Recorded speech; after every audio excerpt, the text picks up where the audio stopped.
indicating. As previously mentioned, we are not going to be having a lot of very specific conversation topics other than the usual matchup stuff and maybe a little mention of our upcoming exercises-based content.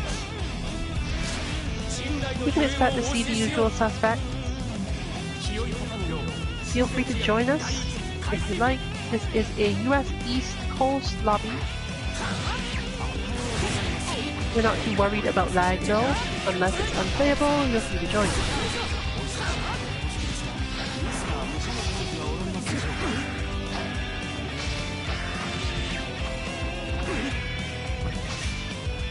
Lobby ID should be in the title, as well as on our Twitter, 2_MK_FGC.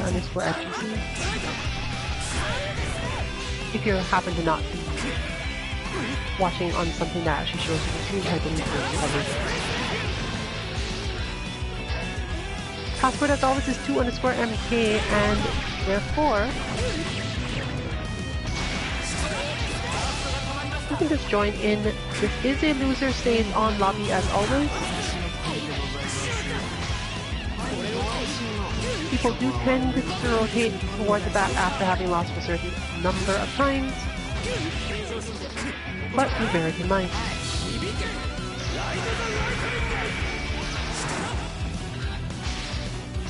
We're still mostly playing at the beginner-ish level in Guilty Gear,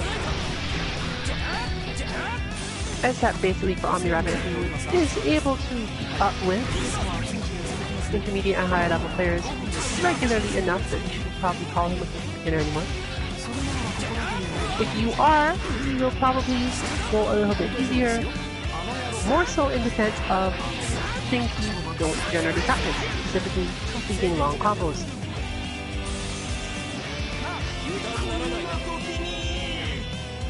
So, if you are not yet familiar with this game, feel free to join us knowing that you will not generally get bodied by combos you cannot stop, or usually even easy attacks.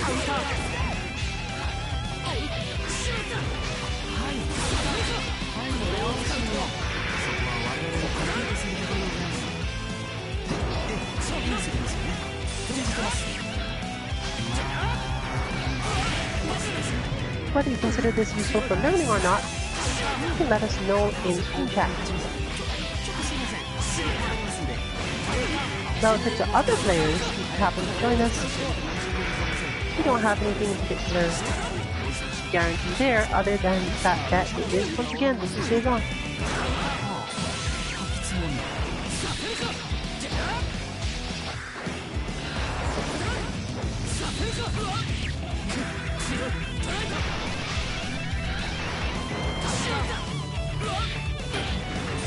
Since we're expecting to have less to talk about today, the stream may be quiet at longer periods than you're expecting or are used to, or choose different stream if you watch the regularly. However, if you just generally want to engage, there's a good chance that quite a few members of the team, even the ones playing, will have some things to say in Stream Chat.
ありがとうございました。それでは。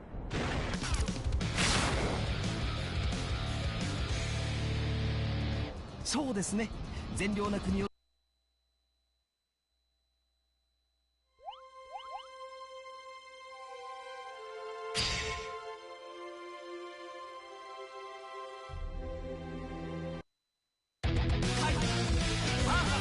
アンサー。進化は出れていますか。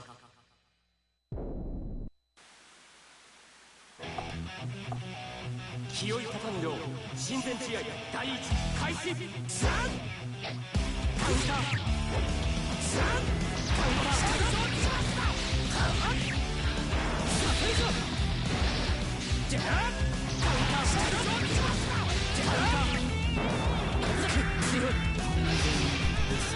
One of the hardest things about Guilty Gear, other than actually doing your reversals, is transferring your skills and game plans from your main characters in other games to this one, especially if you're not the sort of person who picks characters because they're new and fresh.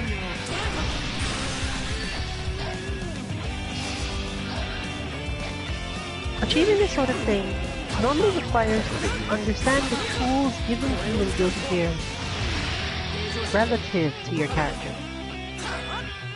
Those of us who are used to simplified moves often think about things that the character does, meaning basically their normals and their specials. However, games like Guilty Gear and Dragon Ball FighterZ often have a different way of the player dealing with this. Specifically, it causes us to need to understand how to use universal mechanics in ways that are relatively unique to the character we're playing.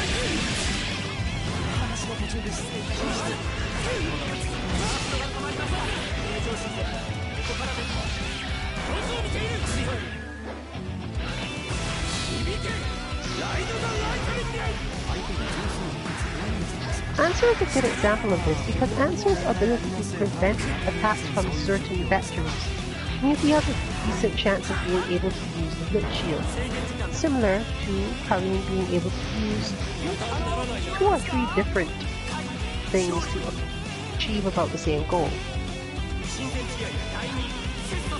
His spacing also allows him to have a different way of pushing back on the opponent when he wants to use it, and Certain combo strings allow him to just do it out of the string with the full intention of using the opponent's button press to check him.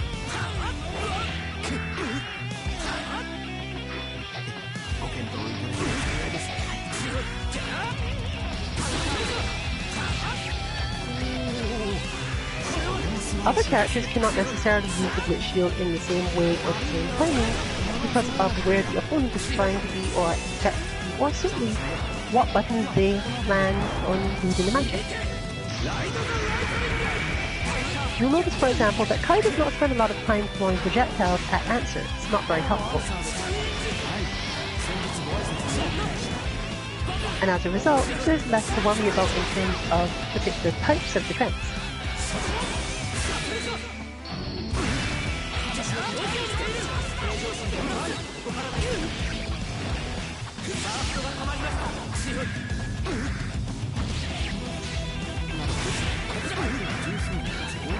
Similarly, often, a character who you're used to playing in a way that requires them to use invincible wake-up options, but your only real care about these options is that it stops the opponent from hitting you, rather than the idea that you've actually hit them back.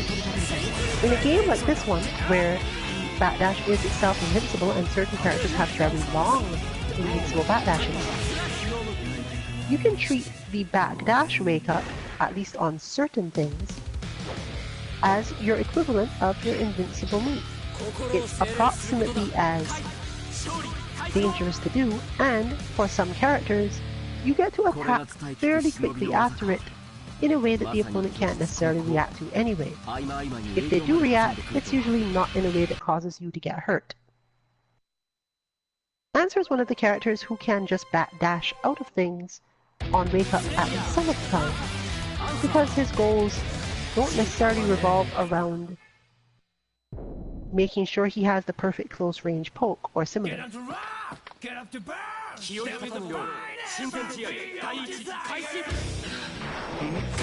Player is another such character. While he can be chased down, and it can be problematic, he does have more wake-up options based around backdashing and wake-up control than most characters. This helps cause him, or rather to cause the opponent to want to hit him with longer, slower moves, meaning that his slow wake-ups, forward dash through wake-ups, and even his actual invincible wake-up option just turn out to be generally better.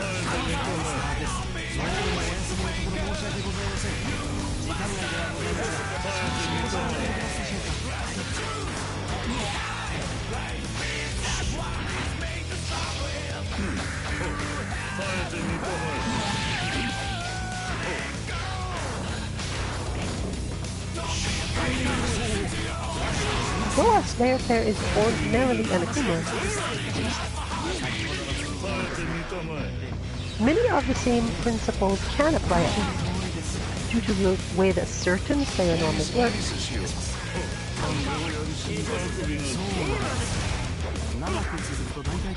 And a few things you can do after singular neutral jumps or really simplistic jumps rather than trying to get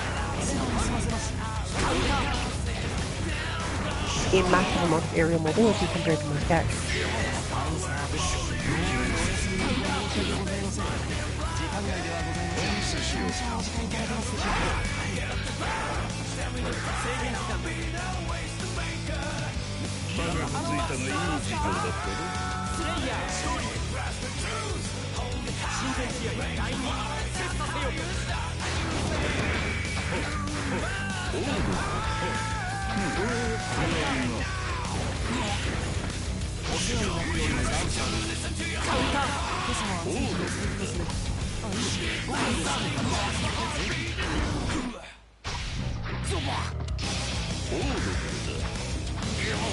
A few other options in this game are not quite so much moves, but are still universal. Standing dust, being the functional equivalent of overhead, also is very different per character. But not only is the range and timing different, where it fits into the character's game plan, sometimes per matchup and sometimes not. It's also super important.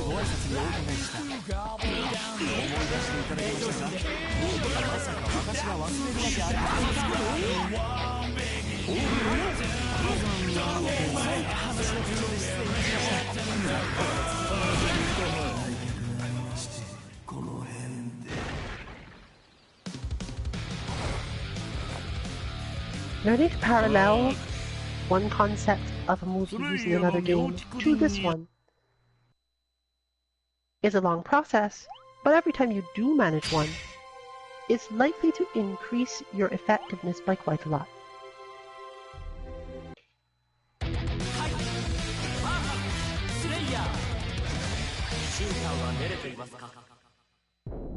So, given the knowledge that our Kai player normally plays Lara in Street Fighter and Ori in Unis,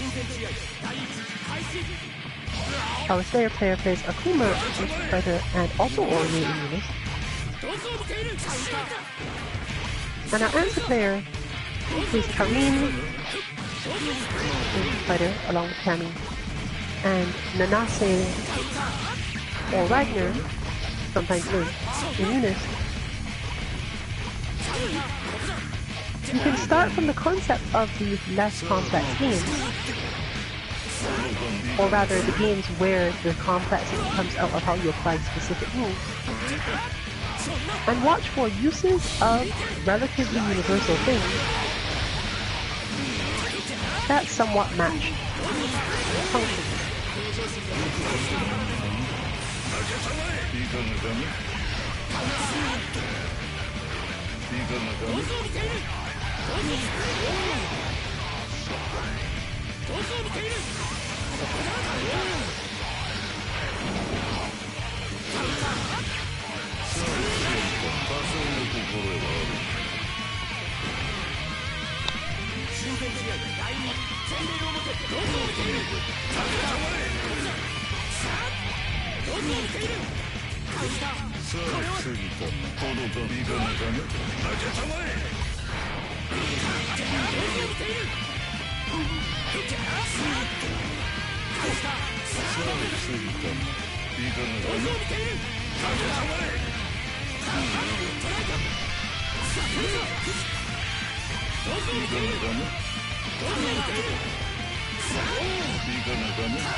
組織の長には責任が。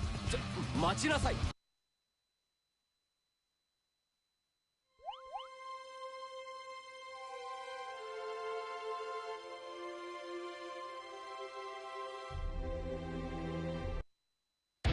ンサー、スレイヤー。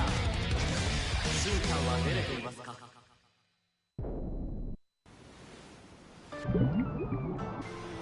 気負い立たぬよう親善試合第一開始。どう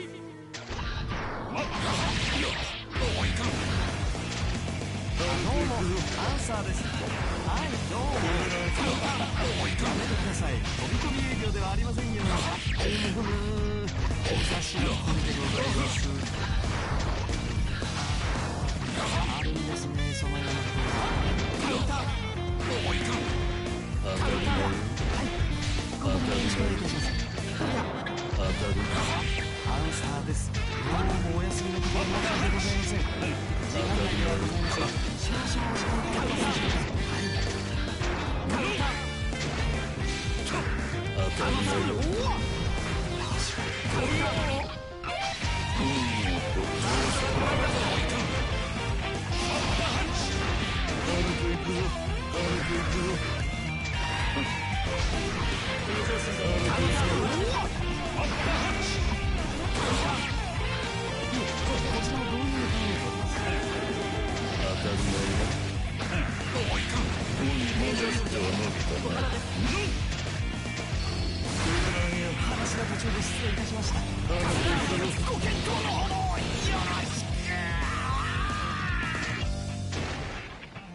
この一服より時間親善試合第2前例表もしもしお久しぶりですお分かりになりませんかアンサーですそうそのアンサーですお元気そうで何よりですでは向かわせましょうその庭木付きの屋敷でよろしいですか戻る気がする少々お待ちくださいタッチが入りましてどうもアンサーですはいどうもやめてください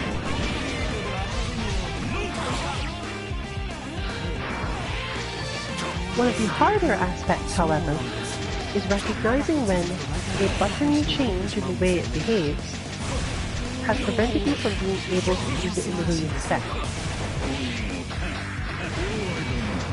Some players make a specific effort to change around their button configs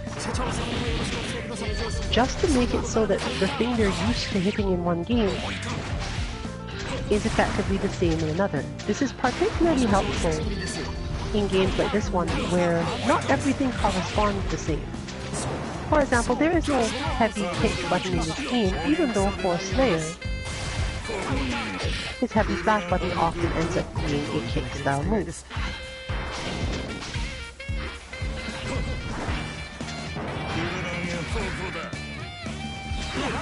This matters for people in different ways, specifically based around things like anti-airs.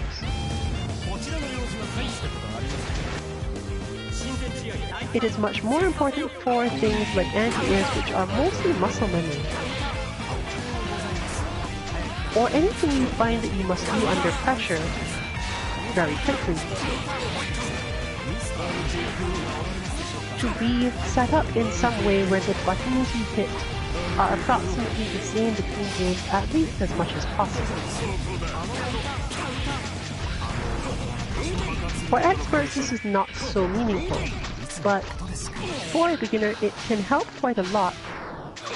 Not necessarily because you're likely to hit the wrong button, but actually the opposite. You're less likely to hit any button at all. Whereas, at least if you have managed to get yourself to remember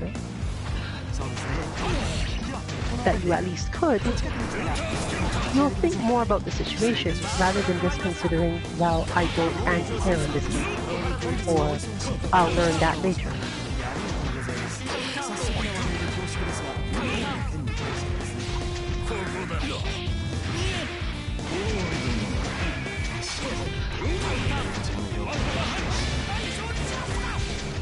Getting yourself to hit the same type of button is often just as good, and doesn't tend to be too tricky.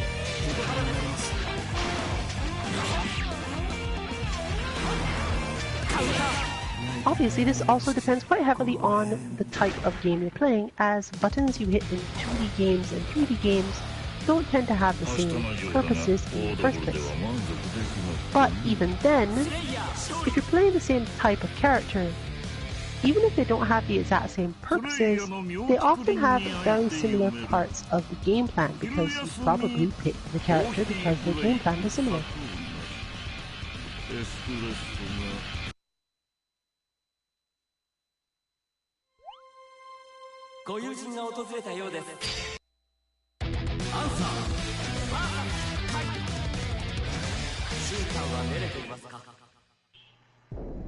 Sometimes, this is something you decide based on the range or effect of a move, rather than... Sorry, but the range versus the effect. A good example would be that for most characters in this game, crouching dust knocks down. But that doesn't necessarily mean that it isn't the equivalent of a crouching medium kick. For other characters, crouching kick is effectively crouching medium kick.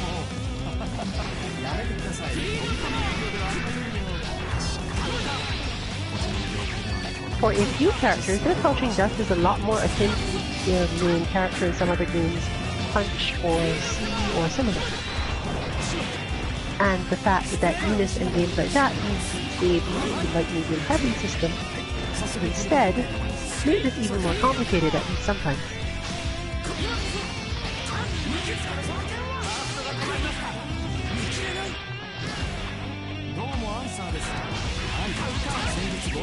The key is to spend your time thinking about which buttons you use for what, and therefore which ones you need to wear as a result. Not every character will let you make these parallels, but you will often be surprised how often characters with similar game plans between games have similar button designs. Why? Because fighting game designers are also fighting game players. And in general, if you want a new character that is even somewhat similar in game plan or style to one from another game, then you call upon the person who names the character in that game.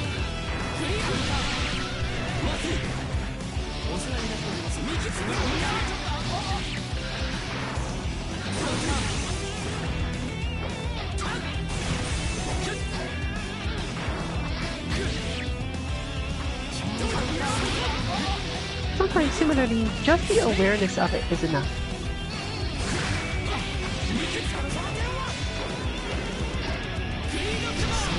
It's not too hard to get the brain to cross-wire to hit a different button in the same situation, as long as the button is the same quote-unquote type of button.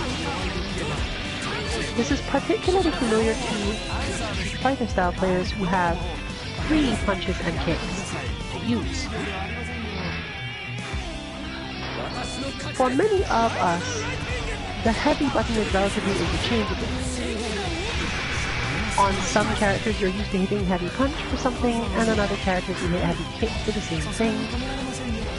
So it's not always too difficult to get yourself to hit back plus heavy for your anti-air without thinking too much about which heavy it is.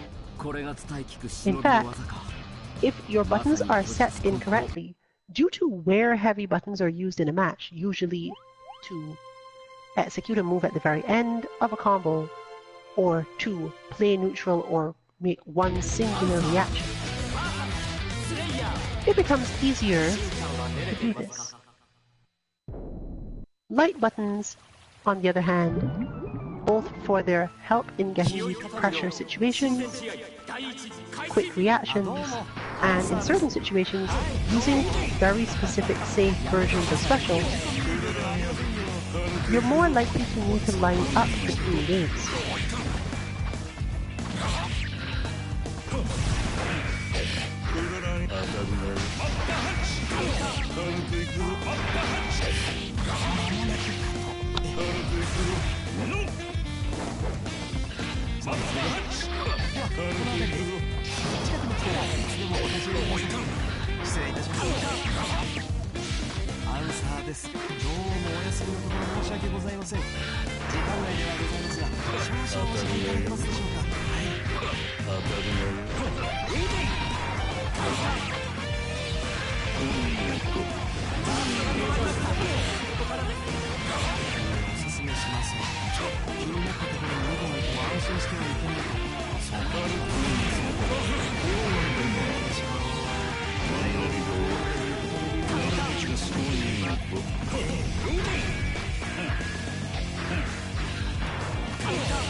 例の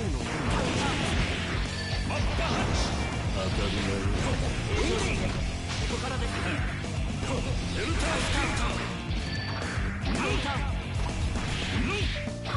スラッシュお気になさらず。シャロン、もう少し待っていてくれ。スレイヤー勝利。親善試合第3、勝者は1人。アンサーです。どうもお休みのところ申し訳ございません。時間内ではマストが止まりました。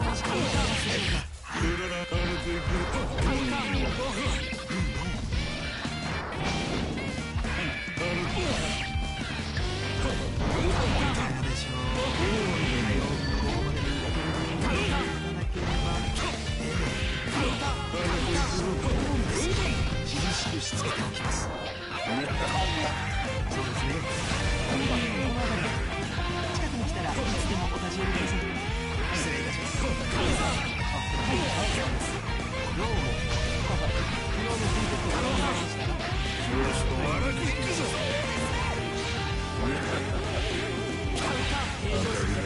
ここからです。問題ありません。ここからです。なるほど。相手のまあ、ほぼほぼ問題ありません。はい、ありません。そういう職業ですから。まだ一手は伸びたな。エルタースキルタイ。ありがとうございました。当日にあるんです。どうぞ、そちらから。どうも、アンサーです。本日のお忙しいところ、貴重。お待たせしました。そうなんですよ。なかなか言うほど。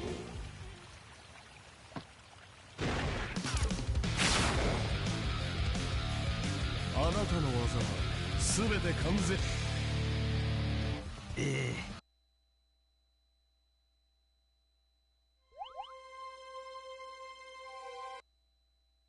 勝利。スレイヤー。進化は出れていますか。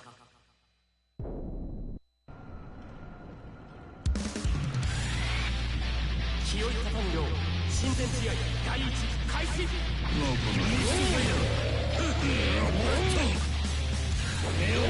追い打ちが上かな。上かな。い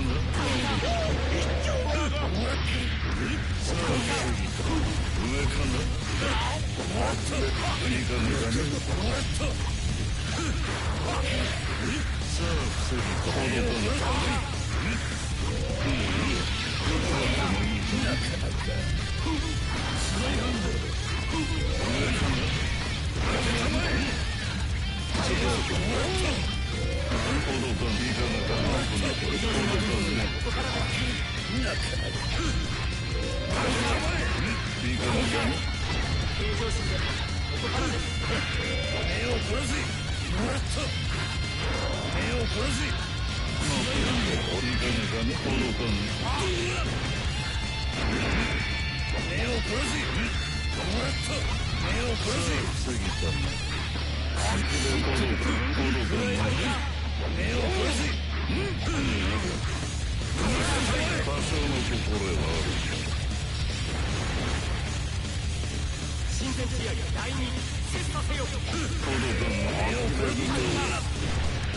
Ah, and then Johnny.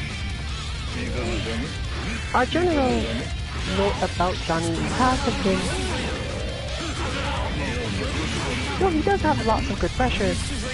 The main thing that makes him have a weakness is the fact that his dash is in fact not a run. A lot of people know exactly how far he can go. He's also less able to stop midway, blah blah. Making it a little bit easier to deal with him if you know how to defend against him on the long run. And that was mostly it. Very much about understanding how long you need to defend before you get to take your turn.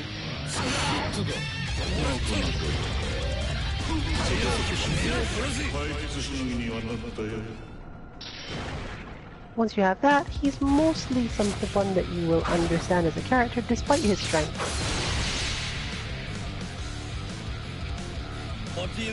And it's just a matter of keeping your cool for the most part. 勝利大勝。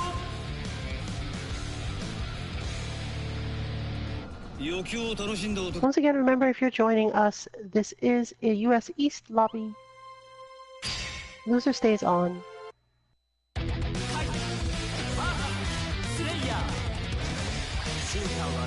Sometimes the stay on person rotates out.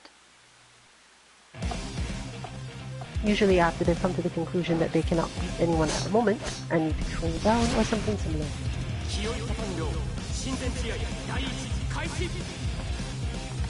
Lobby ID should be in our tweet at 2_MK_FGC or in stream title. Password as always is 2_MK.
One of the harder things that generally will not actually be fixed by any effort on the player's part to set up buttons is the difference between a game where the throw input is forward heavy or similar and where it is something like a single throw button or combination of light and something else.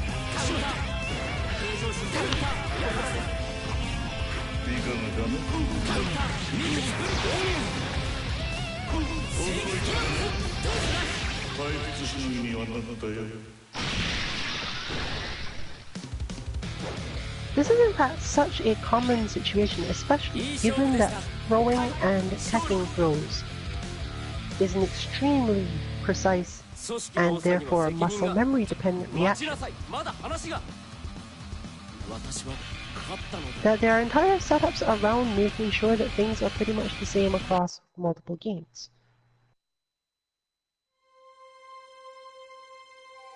Fortunately, or unfortunately, depending on how you look at it, Guilty Gear throws are by design basically untechable.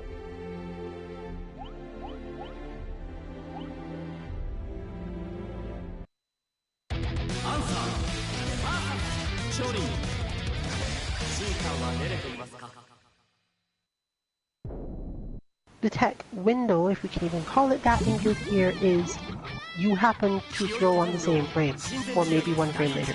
We're not even sure.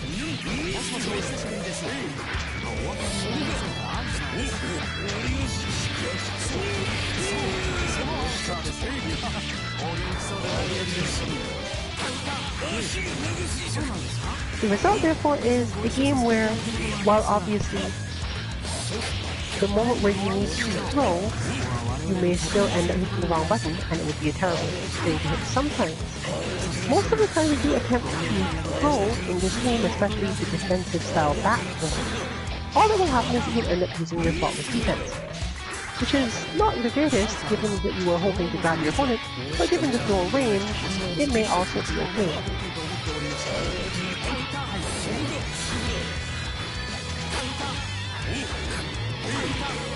Moving with the complete intent to throw the opponent because they're defending also doesn't come up as often in Guilty Gear for various reasons.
お前さんも政治の世界では相当な駆け引き。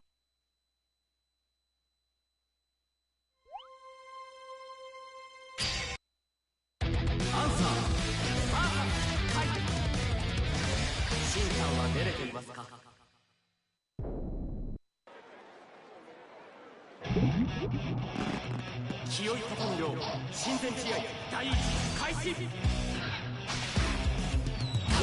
油断できる。ご無沙汰しております。その説はお世話になりました。近くまで来ましたのでご挨拶をと思いました。できる。しのげる。ここまでと。問題ありません。いいからしはここだ。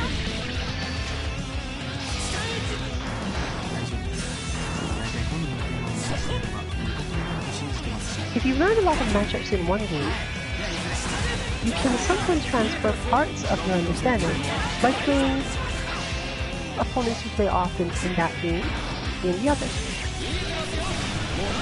and attempting at least to apply some of the same matchup situation tricks, or at least to make the analysis based on whether or not those should be applied.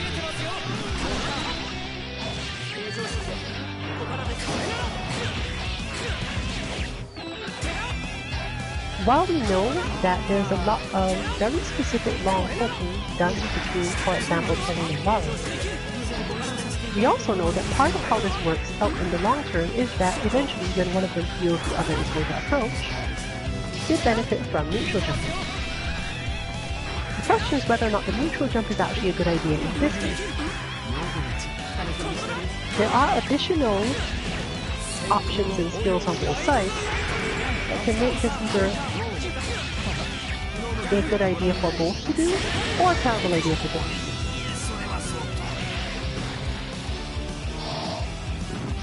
際どい勝負でした。勝利。親善試合第2、勝者は1人。アンサーです。どうもお休み申し訳ございません。時間内ではございますが、少々お時間いただけますでしょうか。カウンター。失礼します。気になったところに安心してはいけないと。もう来た。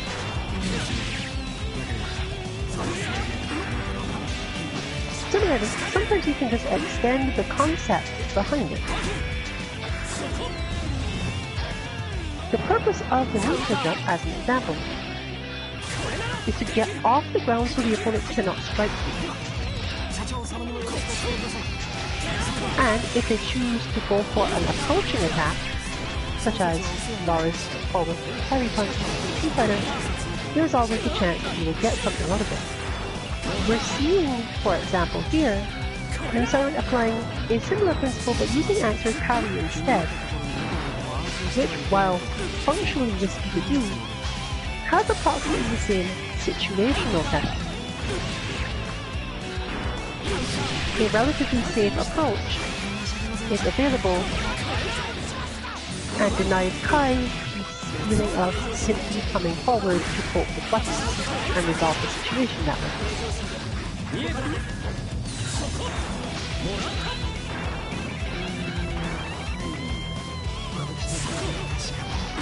A large part of the understanding of this is to recognize where footsies have happened or changed in a way that would lead you to being able to do a particular thing or not.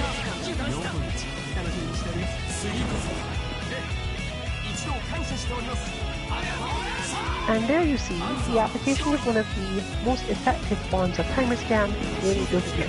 The opponent really cannot get around the Blitz shield, especially a charged one, that easily. So if you don't have any reason to try to hit them, i.e. you have to even only barely, do remember to use this sometimes at least, because they have to try to do a super, i.e. overdrive, which usually takes so long to animate that basically the same thing happens.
But in this case, a moment of forgetting to air FE.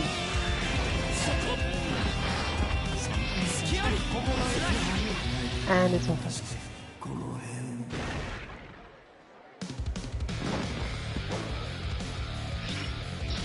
またいつでもお相手します。はい、勝利。これが伝え聞く忍びの技か。まさに虚実混交。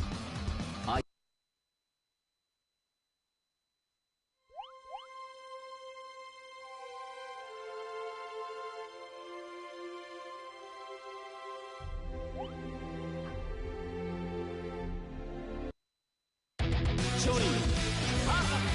スレイヤー。シンさんは出れていますか。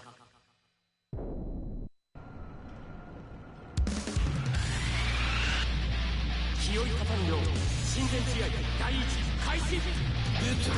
浅いカウンター。In this particular matchup, one of the stronger options Slayer has is in fact the Dandy Step, as the fact that Johnny does have to deal with things in that single dash, I can see this coming because he can only dash this way, problem comes up. He can't get close to Slayer without having to deal with the move.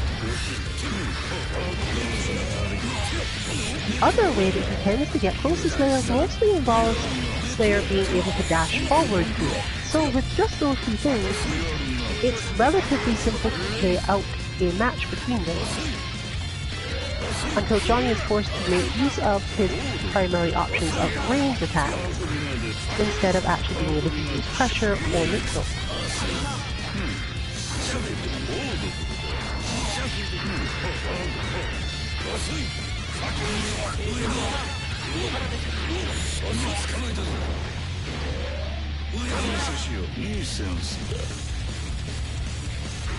Johnny's main benefit here is that he doesn't really give Slayer a lot of space to use his meter in this match.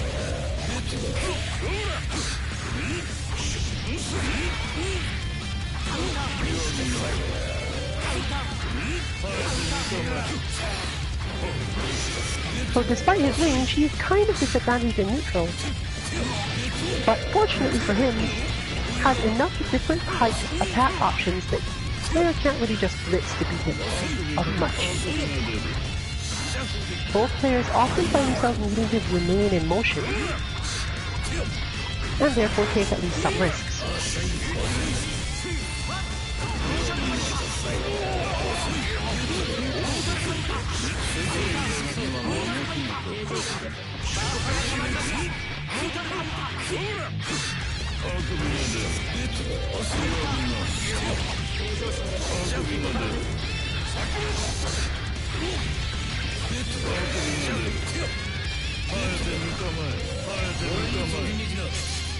Okay. Turn it up.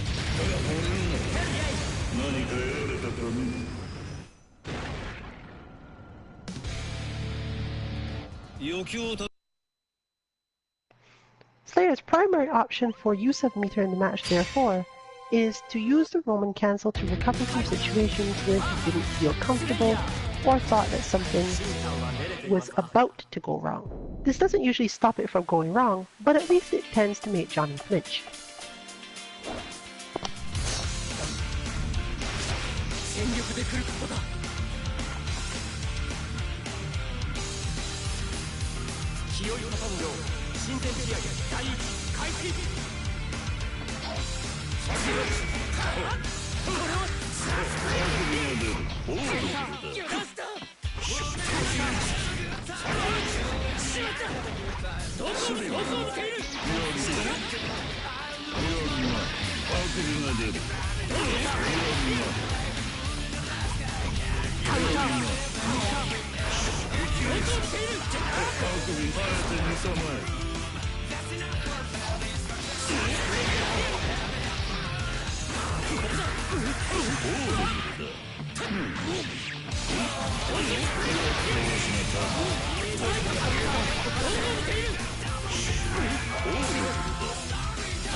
心を精錬することだ。勝利大勝。組織の長には責任が。待ちなさい、まだ話が。私は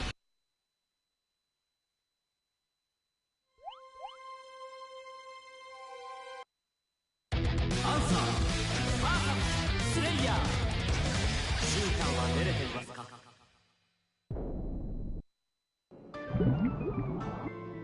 気負い立たぬよう親善試合第一開始。当たり前。どうもアンサーです。はい、先日ご挨拶にお伺いした。思い出していただけましたか？いや、まさか私が忘れるわけありませんよ。ここだ。数日の入院をいただければはい、カウンターでしょう。エルタースキルとカウンター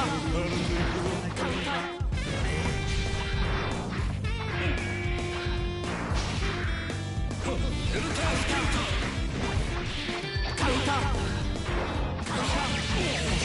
通りですよ。厳しくしつけております。そうですね。ではこの辺りで近くに来たらいつでもお立ち寄りくださいよ。失礼いたします。エルタースキルと昨日のクリケットご覧になりましたか？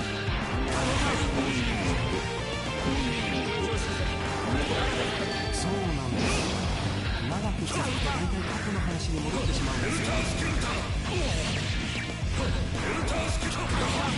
まだいいか。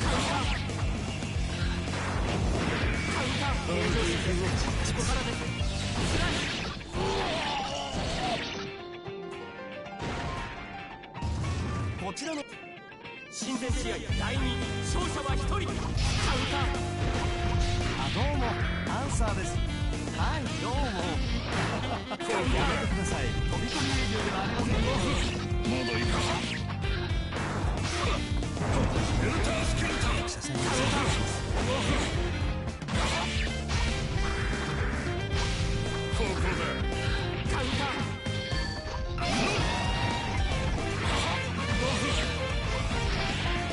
当たる前。それですか。ますね。近いうちにお会いできれば。ありがとうございました。どうもアンサーです。先日ご挨拶にお伺いした。思い出していただけましたか？いや、まさか私が忘れるわけありませんよ。確かにその通りですね。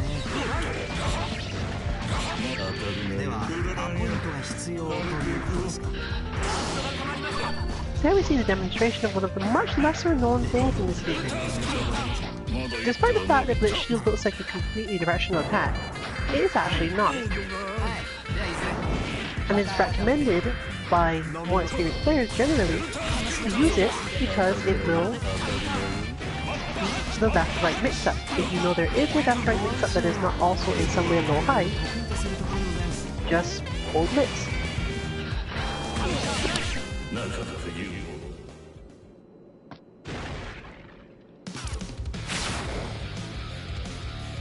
失礼。こう見えて私も忙しい。環境保全の観点と公共性維持の両立は課題ですね。差し当たり害獣の対応なのですが、それが絶滅危惧種の場合はどうしたものかと。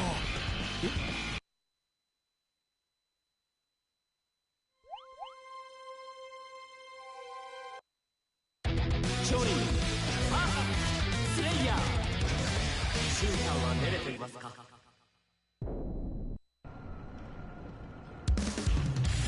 清い方のよう親善試合第一開始。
親善試合第二切磋せよ。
余興を楽しんだ男にはちス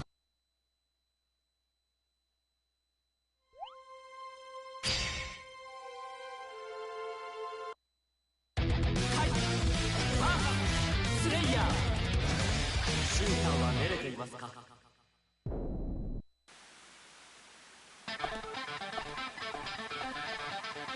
清い方のよう親善試合第一開始。ここだ。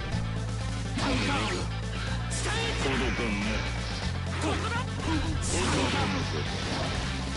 れなら。届かんね。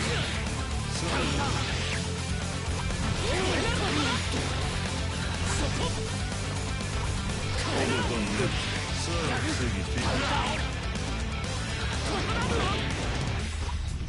届かんね。上から筋がいい。読めています。おいできる。シャウト平常心でここから突き上げいかがかね。先行の抱擁をライド見えてますよ。驚いたね。いかがかね。さあそうかな。おい驚いた。期待できるかもしれん。次は分からないな。はい、勝利。親善試合第2切磋せよ。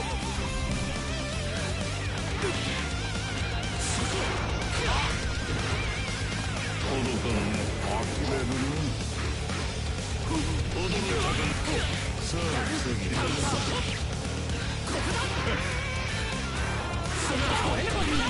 Now let's move on to the next universal mechanic that can be used in a way that not many might think of. The Roman cancel is generally initially introduced to players as a way of saving themselves from problems, or of continuing combos in special ways. But if you have enough meters, or if you have a good understanding of how your moves work in certain ways, especially really long ones, there is an additional and sometimes really interesting way to use Roman cancel. If you're familiar with most other games where you have the metered version of a move, meter burn, EX, whatever you want to call it, this move is usually, in some ways, safer, more powerful. You definitely get something out of it. Otherwise, what would be the point? It's faster or likely to lead to a different situation than the normal version, and so on. Guilty Gear's Roman cancel system allows you to do this the opposite way.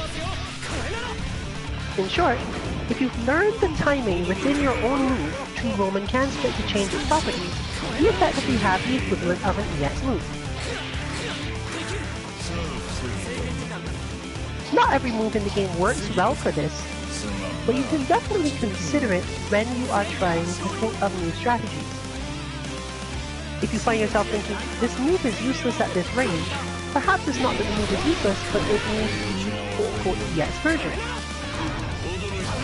which is executed primarily by figuring out the right moment within the move to hit the Roman cancel button. And this is usually interesting enough that most of us can find the good ones for our characters without too much effort. Executing it might be hard, and there's nowhere near similarity to executing the moves with more buttons, as there's often a certain amount of time that needs to be spent before you actually use the move. A good example is Jam's Fusion, where simply hitting Roman cancel as soon as you finish the Fusion input will result in you just basically standing where you are, instead of doing a basically full speed teleport across the screen. If you're not familiar enough with the game, you can use this in a lot of ways to think about different things.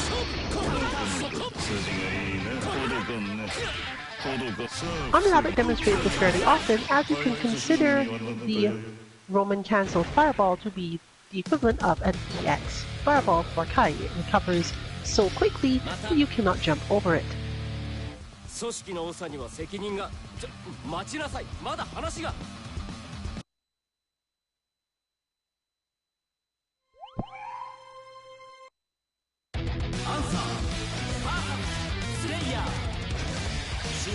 But of course, Guilty Gear takes it one step further, and characters like Answer, whose specials are not really all that much the sort of thing you'd want to do this with, most of the time, also get to Roman cancel command normals.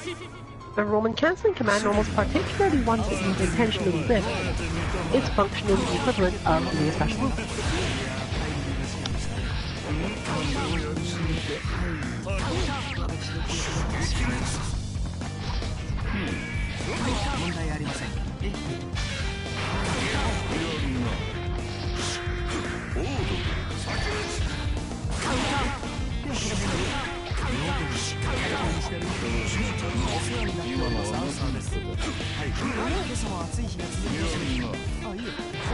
Once you've gotten sufficiently used to this idea, you may also be able to think of certain moves that don't suit this as well as having EX versions in the other form. Specifically, that normally they wouldn't combo, but if you hit the particular way,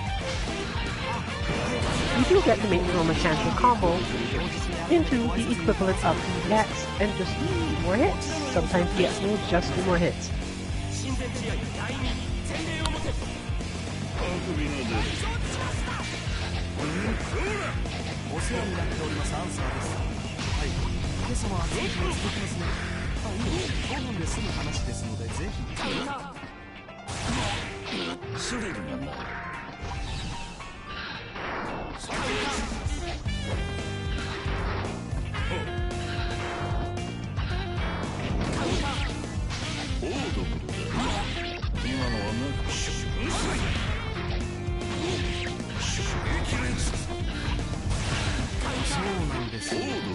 長く続くと大体過去の話に戻ってしまうんですよ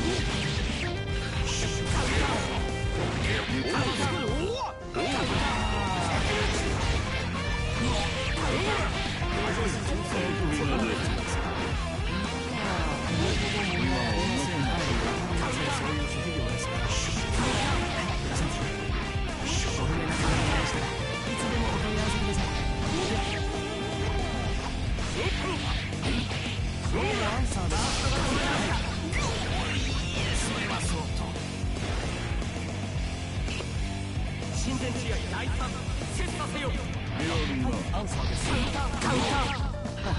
日の準決ご覧になりましたかいやータイムリーな事件でしたねはい問題ありませんこれは素晴らしいですね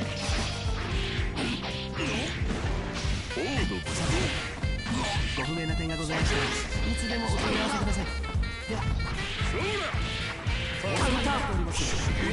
One obviously large benefit of viewing the system in this way is it restores you to the mental state required to watch. In short, in other games you're used to watching your meter because you want to use your EX moves in certain situations. Having the same sort of thought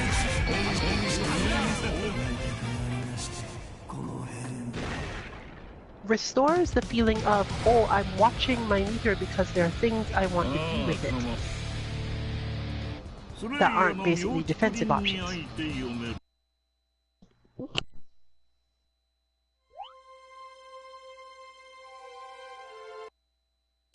Answer.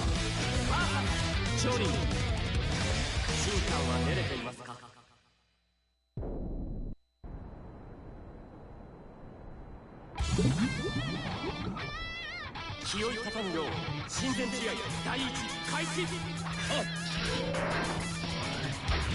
サーですどうもお休みのところ申し訳ございません時間外ではございますが少々お時間ください惜しかった惜しかったすぐだ妄想の勝利したカウンター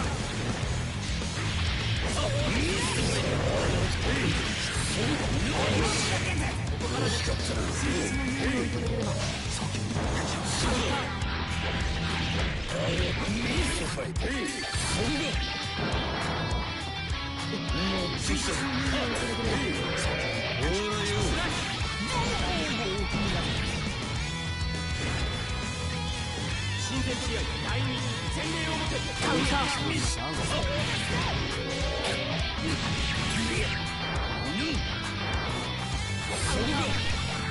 Johnny is in fact a good example of a character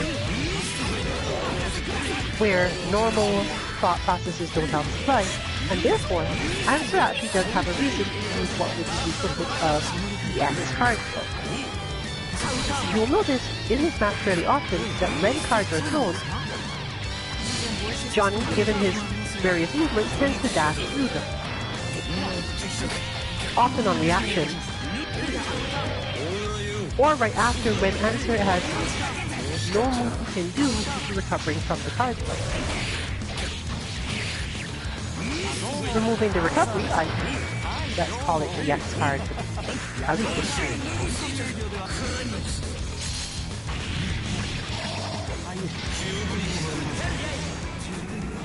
Means that Johnny is actually locked down, and you can simply consider him to be a character where the EX card is required. This is super important for Answer because once he loses momentum in this match, it's hard to keep getting tension, keeping more stuff anyway. So it's better to keep on spending it so he can keep on playing his game.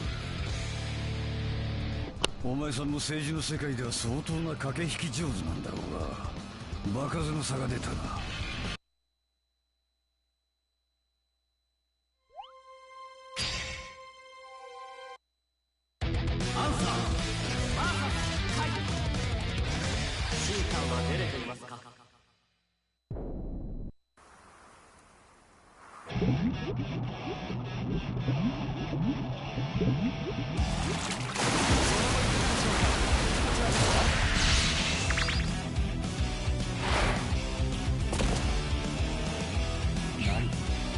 障はありませんが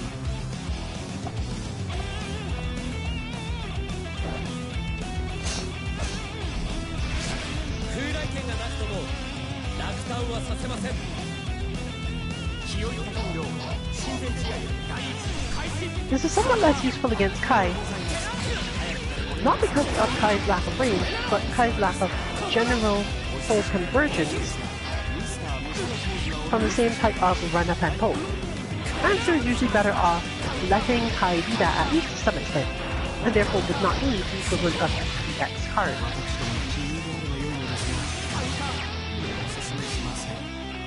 He could, however, benefit sometimes from getting more damage out of those moments where he does get something off of card teleport or purchase. Therefore, using the other half of the use of these things, specifically EX to make a more powerful move, and learning the combo styles from there. In this way you can make the game feel a little less complicated overall, as it, once again, goes back at least somewhat to what they expect and understand from previous experience.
Kai,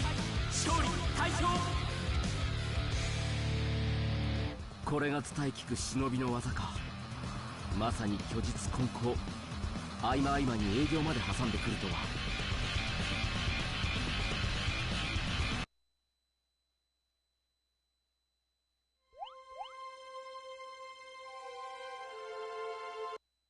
アンサースレイヤー、瞬間は練れていますか。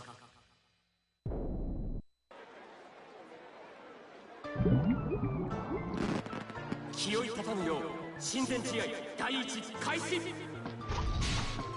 あ、どうもアンサーです。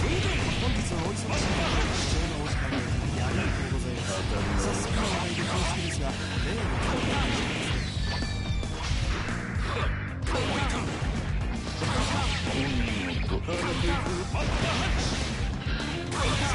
にしましてはご心配に及びません。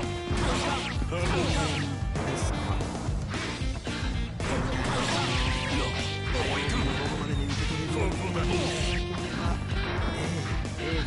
また近いうちにお会いできれば。も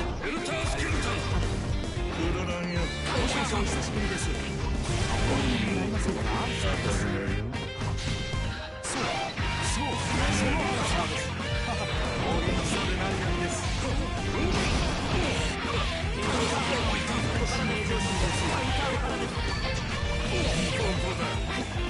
ずお力になれるから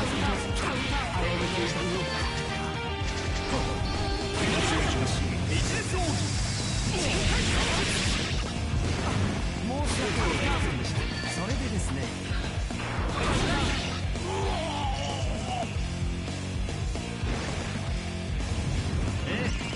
もう親善試合第2全礼をもて。もしもし、お久しぶりです。お会いになりませんか。そう、そのアンサーです。お元気そうで何よりです。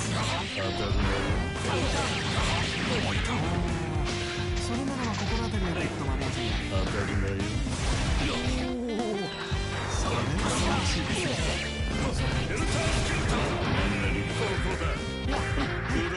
よろしくお願いいたします。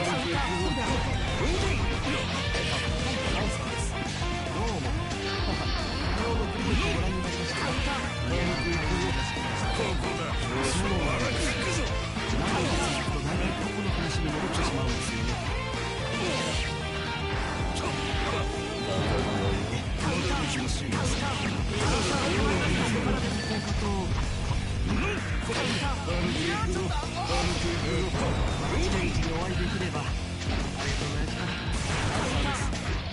先日はいやとんでもないこちらこそ一度お目にかかりたいと思っておりましたからマンネリと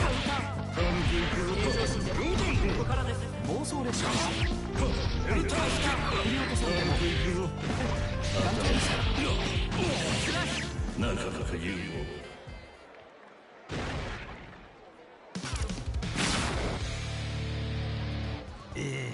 環境保全の観点と公共性維持の両立は課題ですね。差し当たり害獣の対応なのですがそれが絶滅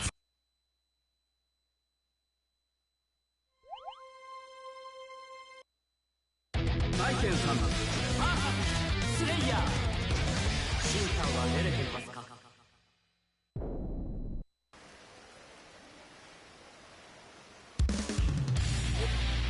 清い畳むよう親善試合第一開始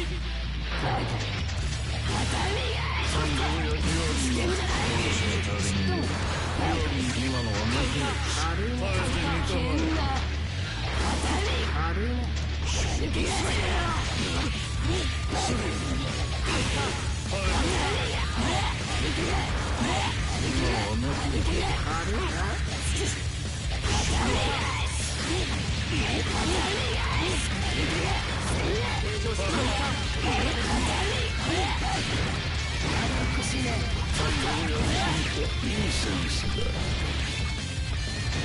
This can be one of a beginner Slayer's most difficult matchups, as Viking seems to stop a lot of his things due to generally her positioning, good defense, and long active frames.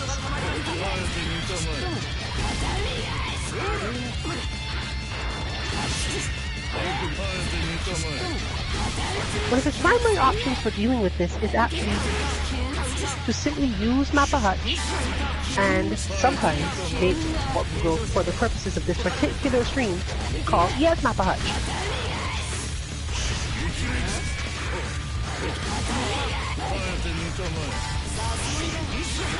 There are many situations in which Viking must do something to prevent Slayer from approaching, but would be unable to deal with the result of Mappa Hutch, or in any case, sometimes Dandy step setups.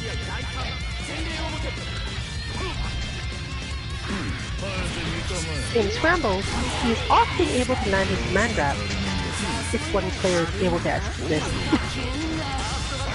And due to Viking's tendency to defend at certain spaces, this is actually one of his better punishes as a result.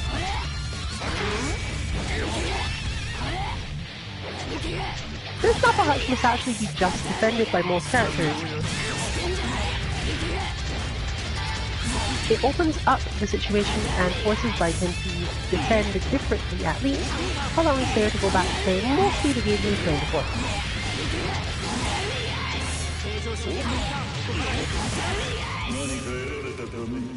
But, much like our discussion from yesterday's Street Fighter, the skill to recognize when your opponent has changed mental state and is expecting something different is actually a skill mostly found in intermediate players.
またいつでもお相手します。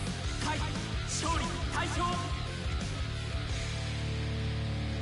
組織の長には責任が。待ちなさい、まだ話が。私は勝ったのだろうか。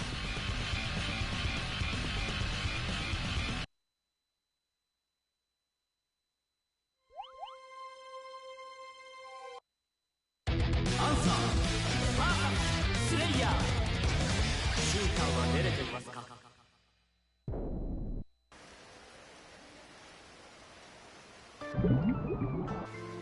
気負い立たぬよう親善試合第一開始。もしもし、お久しぶりです。お分かりになりませんか。アンサーです。まだ言った。そう、そのアンサーです。お元気そうで何よりです。ご検討いただければ幸いです。カウンター。問題ありません。軽くいくぞ。はい、じゃあいずれまた改めて飲みの席でもカウンター。はい、アンサーです。どうも昨日のプレゼントになりましたが、カウンター。いや、タイムに注意して平常心でここからです。まさか思いました。マンネリだよ。当たり前。私の相手のジュースのジュースを多めにされますか。ジュースも問題ありません。はい、そういう職業です。はい、じゃあいずれまた改めて飲みの席でも。はい、失礼いたしました。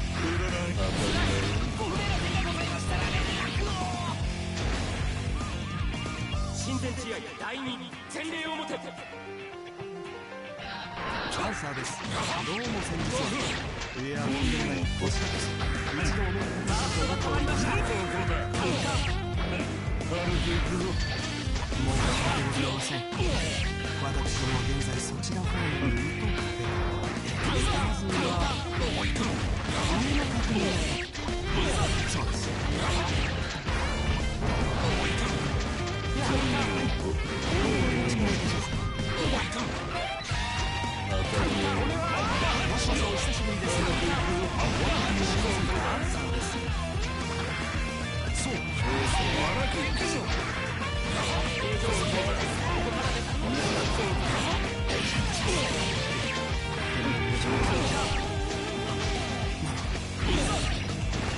ええ、暴走列車でした。はい、振り落とされて私の時間だ。見どころはあるね。社長様にもよろしくお伝えください。それでは皆士気も高まっております。よろしくお願いいたします。親善試合第3切磋せよ。どうも本日はお忙しいところ貴重なお時間をいただきありがとうございます。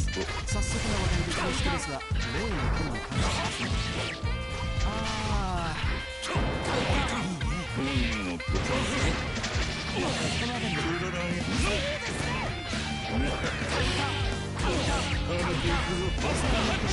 東地区方面のアンサーでございます。はい。ショーさんありがとうございました。あの後は無事に終わりました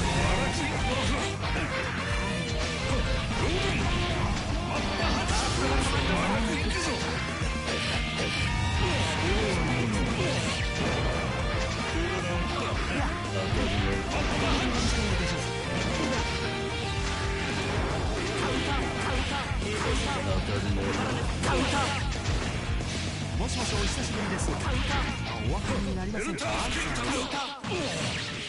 そう、そのアンサーです。お元気そうで何よりです。まだ一手は伸びたな。ご検討いただければ幸いです。2020ですか？まあ、前回の方が強いですね。あ、いや、なんか絶対あるんです。あなたの技は全て完全に見切って、環境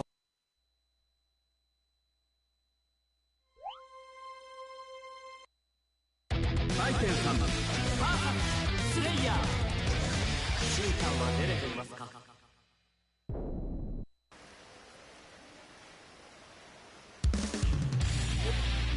気負い畳むよう親善試合第一開始。畳み返し食らうかよ。畳み返しどうしだからついたやぼれ畳み返しだから浅いんだよ。単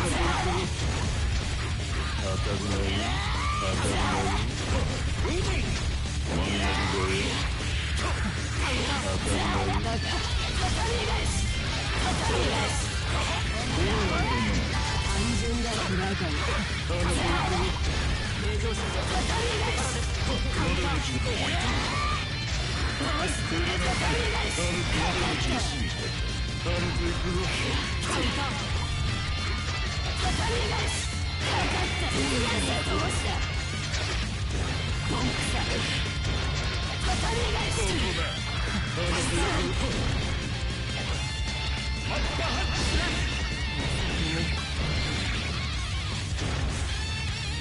親善試合第2切磋せよ。畳み返し単純だね。畳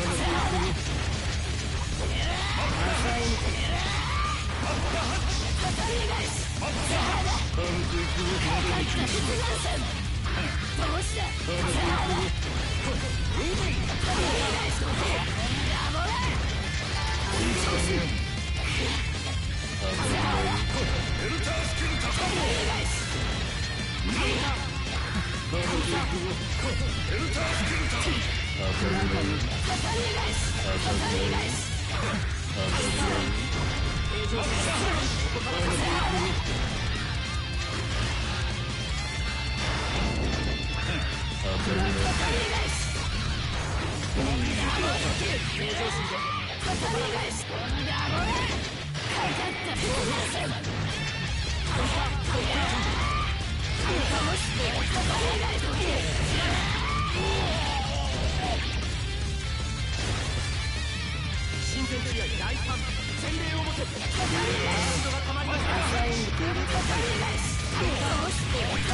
In this matchup, therefore, Viking needs her quote-unquote EX moves quite a bit more than Slayer does, as she often needs to make better defensive and longer strikes against him than she naturally can. Certain periods of vulnerability can also be prevented by the use of levers.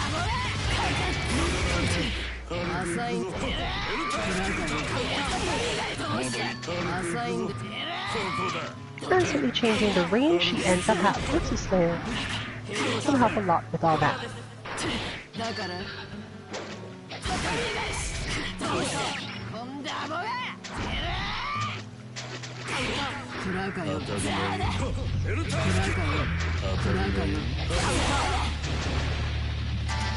As you can see, since Lycan does not necessarily have as much strong defense in that regard, Slayer gets to control where she is relative to him with buttons for much longer than with other characters. As he also does attacks from very far away, you can't just parry quickly. And he can also dash up and get to the other side and cause similar problems.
刃に乗せる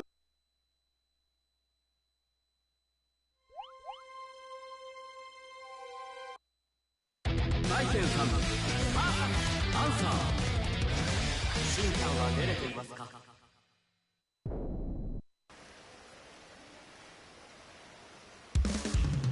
お頼み申すお頼み清い方のよう親善試合第一開始ご無沙汰しておりますアンサー親切のあれを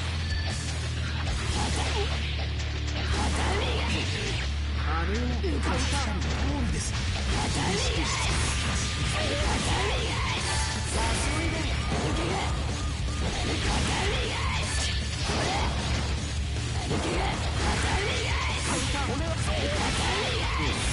追い詰められている時はエンジンをかからないしあと絶対にこれで合わせてしまっているようですそうですねではこの辺で近くに来たらいつでもお立ち寄りください失礼いたしますちっともあれもうアンサーですはいここからお気持ちだけであれ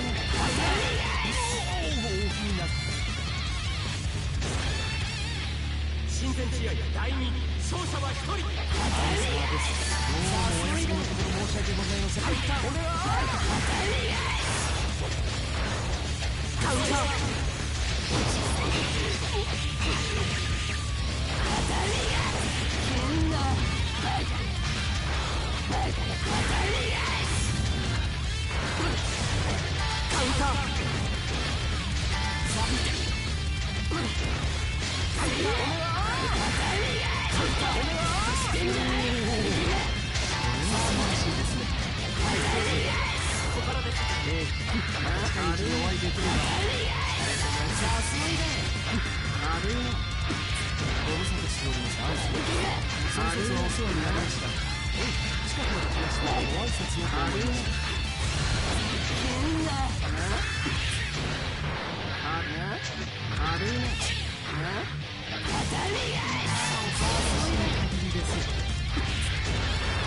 軽いな。では向かわせましょう。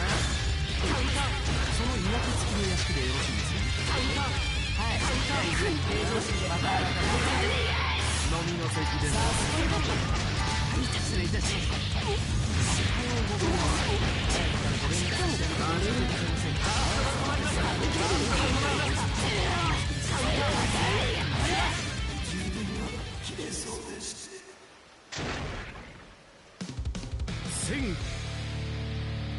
忍者。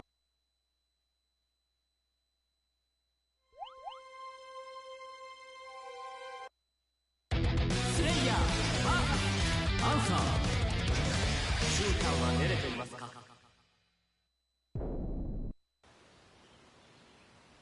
Get up to rock, get up to burn, stand with the pride and burn, feel your desire. 清い方のよう親善試合第一開始。カウンター。もしもしお久しぶりです。お分かりになりませんか。アンサーです。当たり前よ。そうそのアンサーです。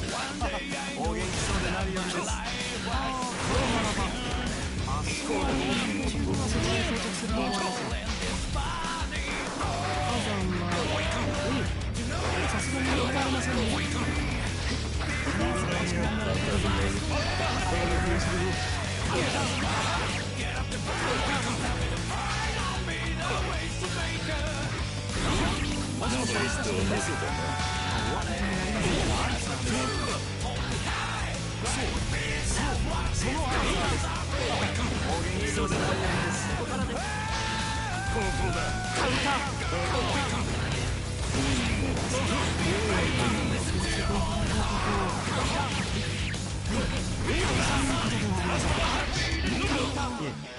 追い詰められている時は追い詰めはかからない仕様です。絶対に転ぶ。申し訳ございませんでした。それでですね。はい。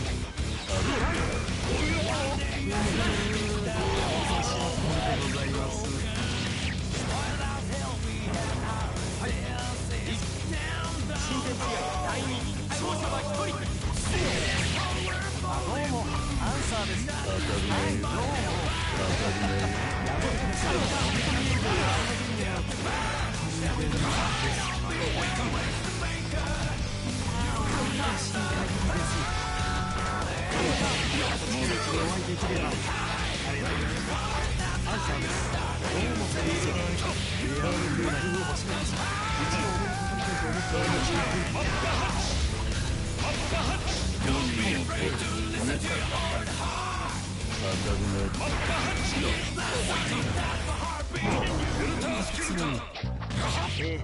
また近いうちにお会いできれば。東地方国のアンサーでございます。はい。申し訳ございませんでした。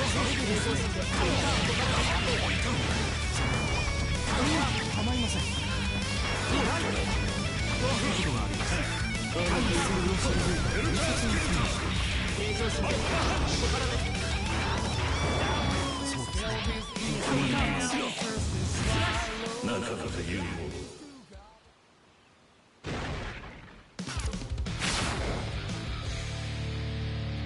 ス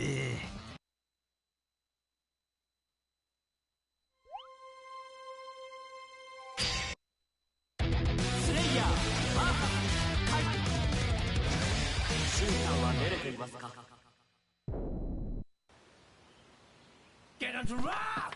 Similar to Baiken, this matchup is about making sure that Slayer gets to keep putting Kai in particular positions, but Kai has both Reed Sever and Vapor Thrust to deal with this. What Slayer has is a very powerful ability to put himself in the right position to do a neutral jump against Kai. And interestingly enough, neither of these moves work that well on a reaction to a Slayer neutral jump. More so because the player must expect it in order to get much out of it. And Slayer is so capable of fighting from that range where you'd want to do it. When he does neutral jump, this in turn avoids a lot of the things Kai would want to do to stop him. And therefore forces Kai to think about something else, giving Slayer enough time to get in kicks and so on.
組織の長には責任が。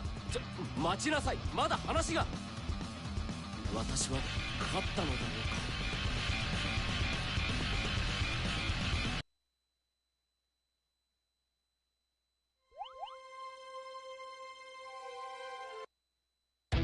スレイヤー勝利に進化は出れていますか。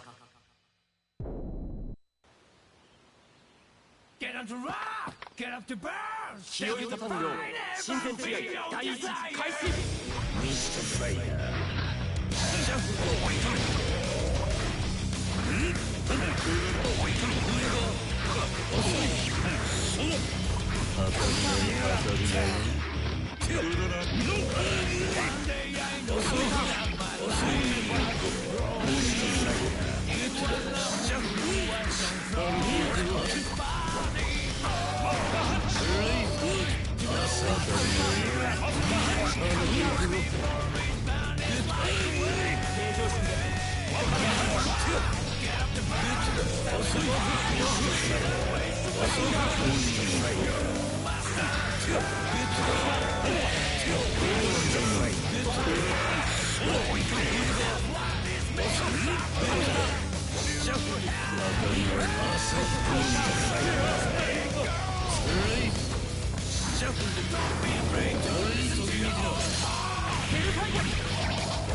One other really important point for Johnny, especially once he's out of coins like this, is something that's not too well known and isn't necessarily recommended by most players until later on, when you understand that you shouldn't have to do it.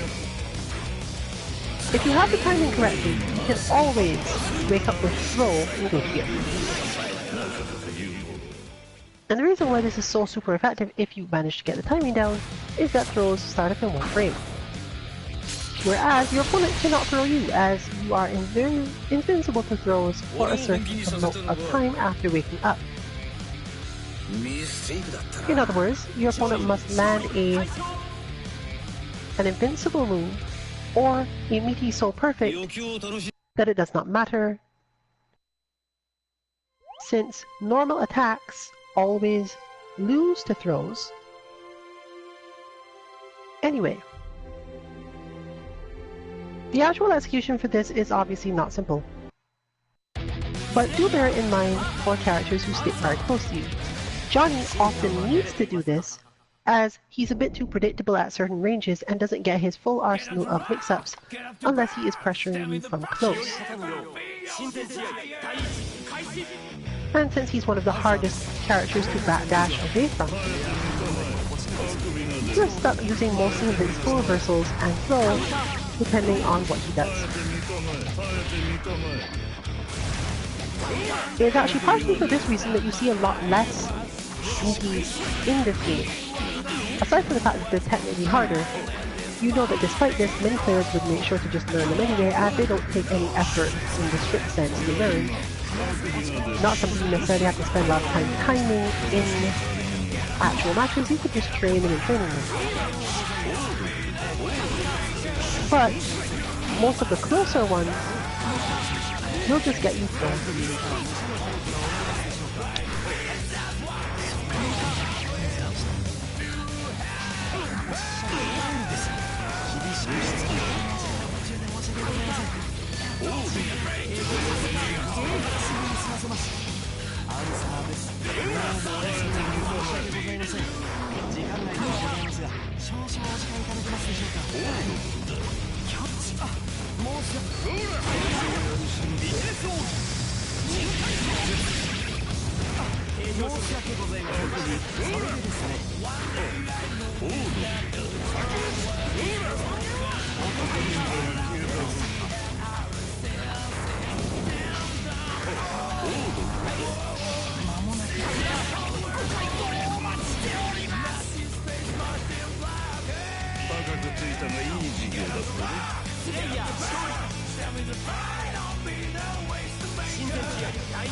スレイヤの妙竹林にあいて読める昼休みコーヒーブレイクさ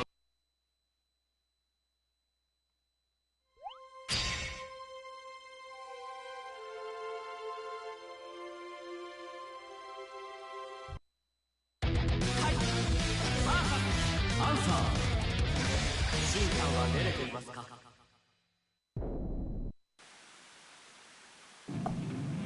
清いたたむよ親善試合第一開始できるテラン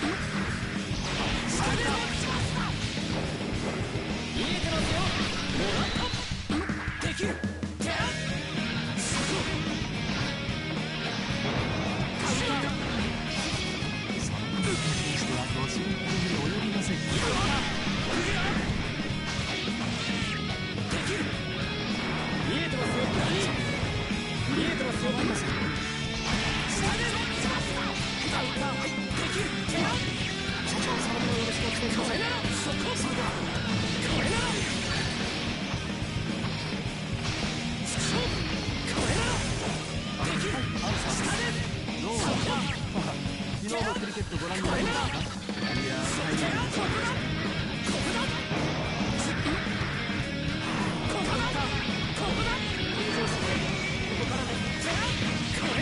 こちらも十分考えております。ちょっとすいません、すぐ戻りますんで。先行の応用をライドだ。ご検討のほどよろしく。親善試合第2、勝者は1人。どうもアンサーです。はい、どうも。やめてください。本気を見せましょう。ここだ。下打ち。これならできる。もらったできる。はい、ご安心を。下でも見えてますよ。ここだ。いや、すごい。本当によろしくお願いいたします。できる。これならどうも。これなら昨日のクリケットご覧になりましたか？見えてますよ。よろしくお願いしますね。カウンターカウンターカ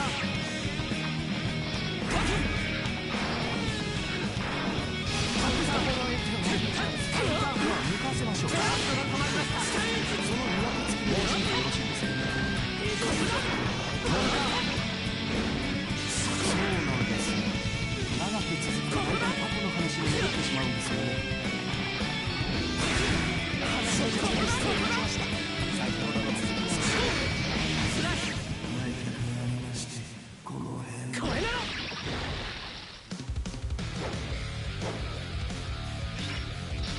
またいつでもお相手します。はい、勝利大将。これが伝え聞く忍びの技か。まさに虚実混交。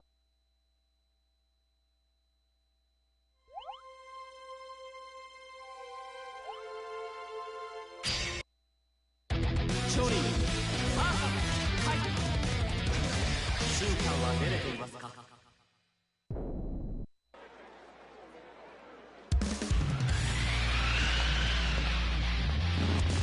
気負い立たぬよう親善試合第1開始。カウンター引きません。カウンター正義弾奥義スタンディングやりません。いい的だぜ。やりますやります。カウンター正義弾正義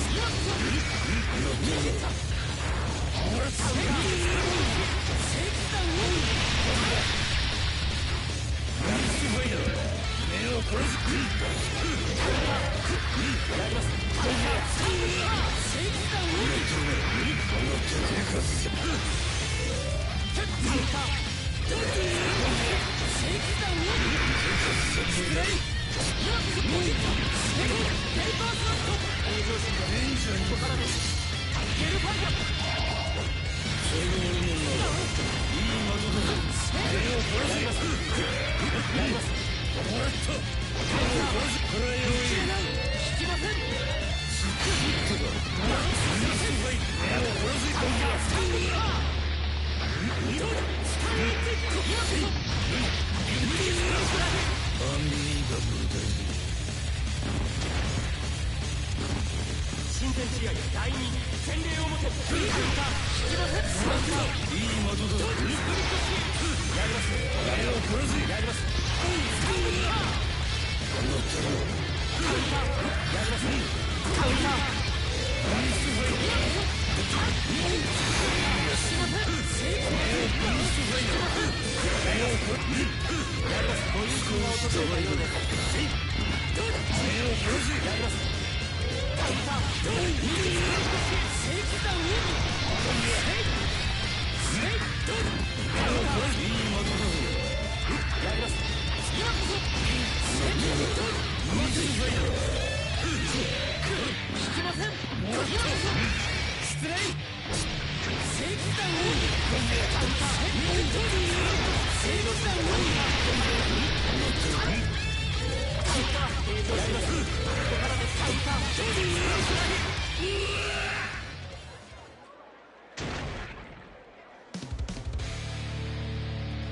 人心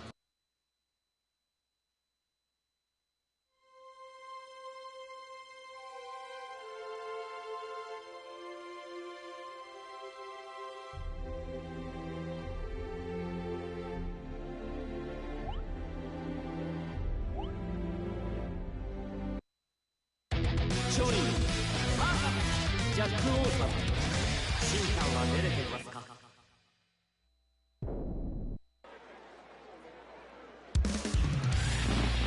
気負い固むよう親善試合第一開始。カウンター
センスが違う。親善試合第二切磋せよ。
Most super gets rejected quite a lot when actually blocked. With the Echo, Kay is fairly far out when it's blocked running away.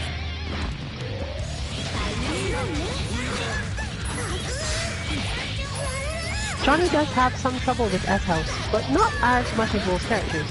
The main reason that S-House is powerful against him is specifically that because he must use that single step dash, he's a lot easier to see coming, and he also doesn't have specific types of longer jumps, at least not easily. While Jack-O does not generally get to hit him with the servant, i.e. minion, using this as in to deal damage, it does stop him long enough that she can continue to block and reposition herself, meaning that S-House is a good way to get into a new position to put on something else.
こ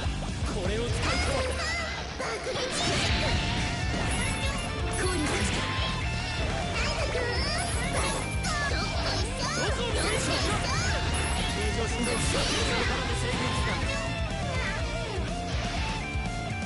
善試合第2洗礼を持て。これを使うと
戦においては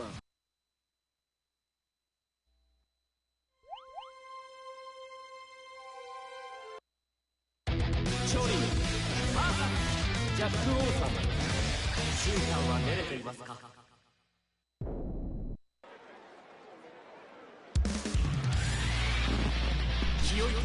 One of our new Guilty Gear exercises specifically brings this up.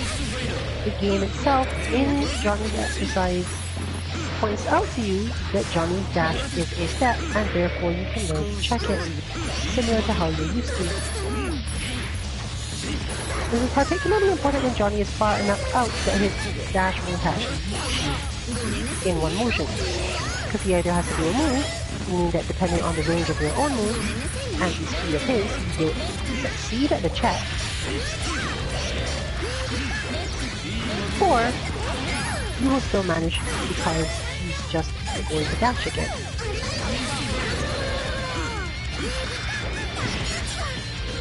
Unfortunately for Jao, his minions do not actually do a good job of stopping Johnny from dashing, and his wide sweeping attack often means that he's more able to put them down, i.e. destroy them, while fighting her than other characters. In fact, he's quite good at destroying minions in general, meaning that the gameplay often turns out to be how often can Jackal herself return an attack as a result of him trying to destroy them. Once she has managed to trap in between them as a result of that dash, or the long moves to your speed, it becomes a little easier to control it. But she does have to play footsies with this character for a long time and can get pushed to the corner, which makes her houses much less effective as well. Finding the right moment to put them down can be very difficult. As you can see, it's often a good payoff to actually just use some meter to push it off and give her enough time to actually place the house.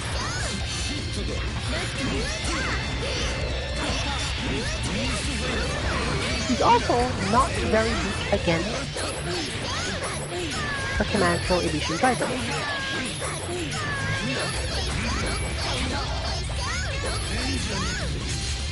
Just gonna hit. Yes. Fortunately for her, did not do much damage, but all the minions are gone, meaning this whole process is back to normal. And we got over it.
マーグレだって結構じゃない。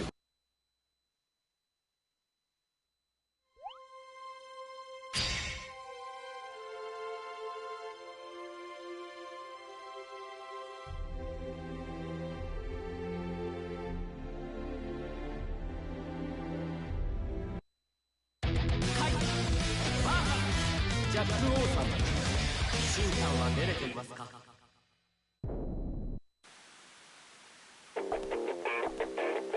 気を立たぬよう親善試合第一開始。カウンターどこだ。どこ受ける。じゃ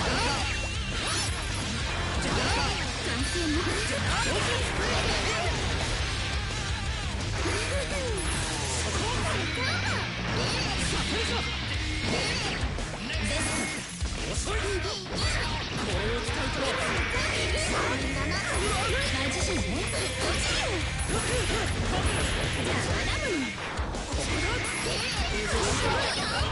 これを使うと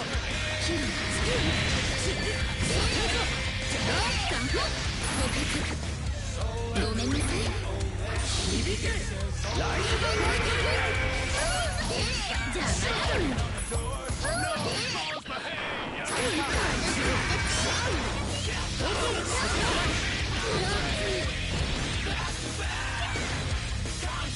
親善試合第2洗礼をもってトライト。完成モーメント。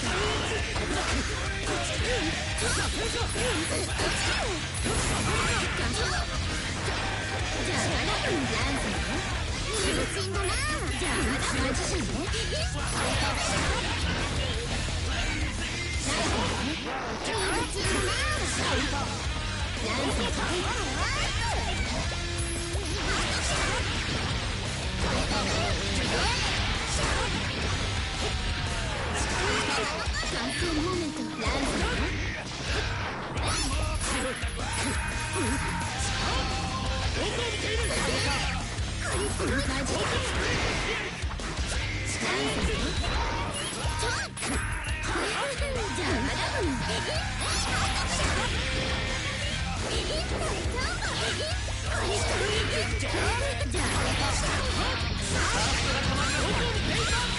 完成モーメント。ラ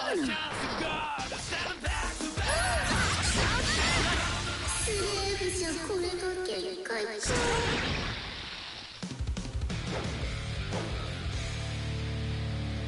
戦においては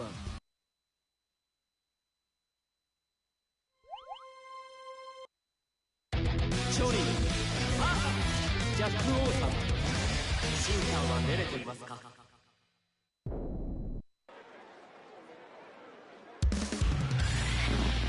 気負い立たぬよう親善試合第一開始。カウンターヘイ、アロテナさんヘイ。じゃあまだないとね。アロテナさんカウンターマジシャンね。カウンターよし惜しかったな。ごめんなさい。カウンターじ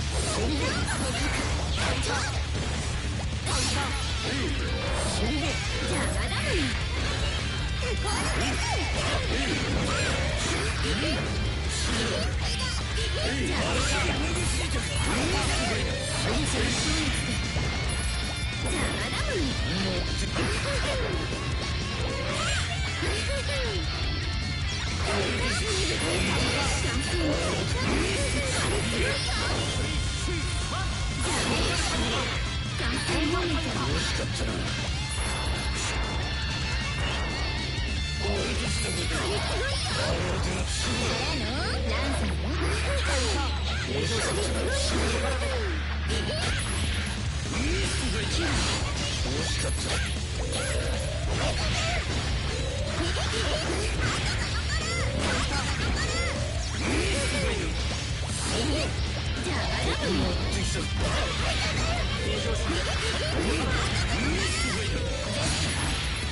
There's that risk meter building up. It is in fact possible to build a risk meter so high that every hit counts as a counter hit, allowing for some combos that don't normally seem impossible, since you can't counter hit repeatedly.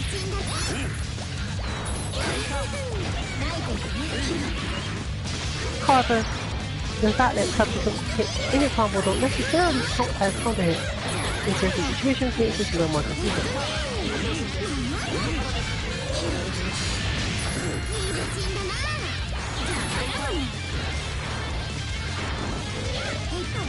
This is really a test of Jackal's movement.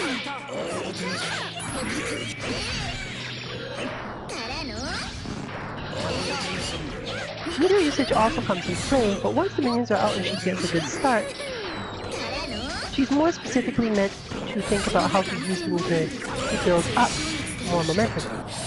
Burst meter therefore comes in handy as well.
親善エリア第3勝者は1人。こ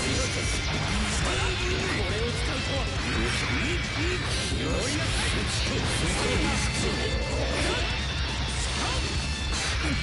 祈りなさい。どうぞに出る。どうぞに出る。ここだ。3、2、1、ゴー。強い。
人心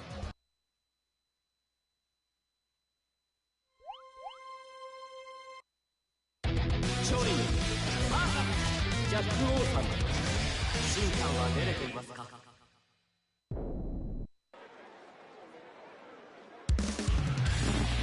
清い方によ親善試合第1開始。ジャフリック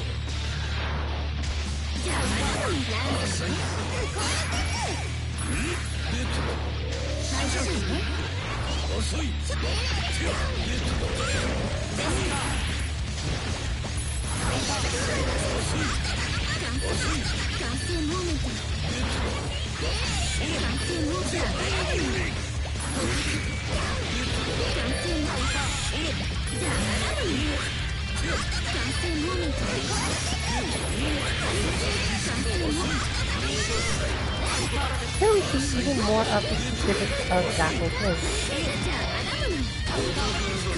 Choosing to play Kick House first actually does matter, primarily because she's not yet in the corner at the beginning of the match and Johnny has no music, meaning that she does have a few less things to worry about in terms of herself being in the air, which may help her build up some time for the minion in the kick form, while still evading enough of Johnny's attacks by taking to the air herself, that she will get the chance to put down Death House, probably behind her, trapping him between the two. This can be done the opposite way as we've just seen, but the main goal is to get that situation of one on either side.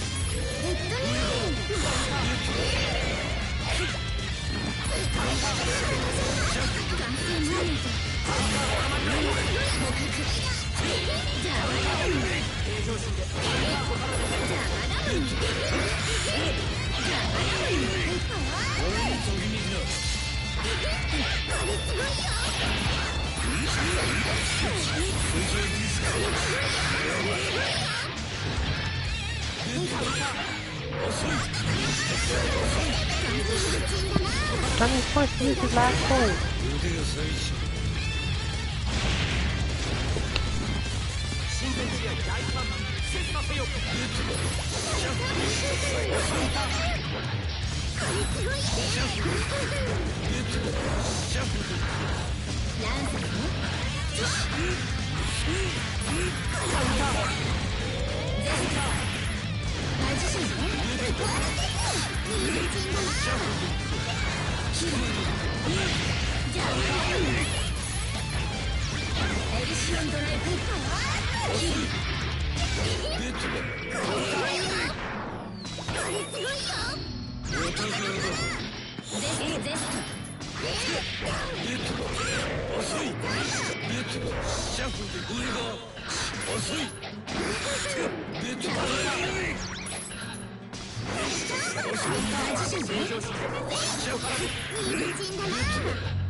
And with that marvel of minion management and placement, we are now half hour from the end of our stream.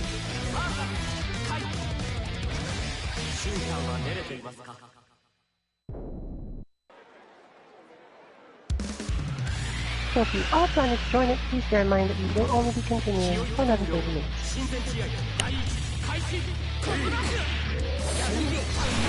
This is, as mentioned, the US East Coast user stays on beginners and intermediate level. You can find the information for joining it in the stream title or on our Twitter.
合第2洗礼をもて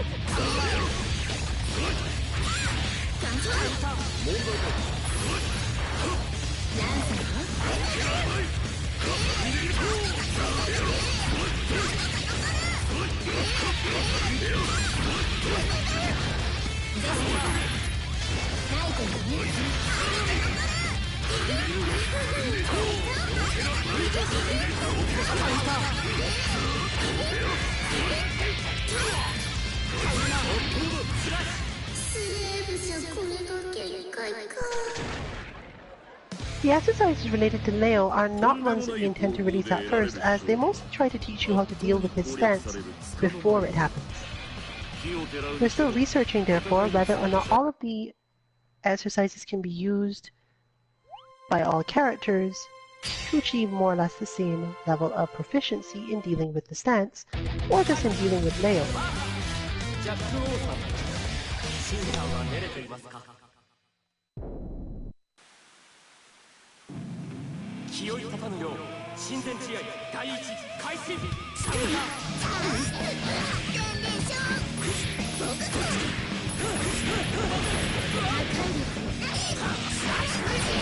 れを使うとは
戦においては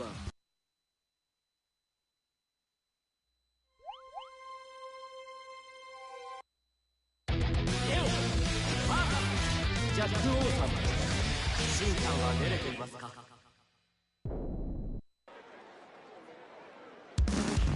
気負い立たぬよう親善試合第一開始カウンター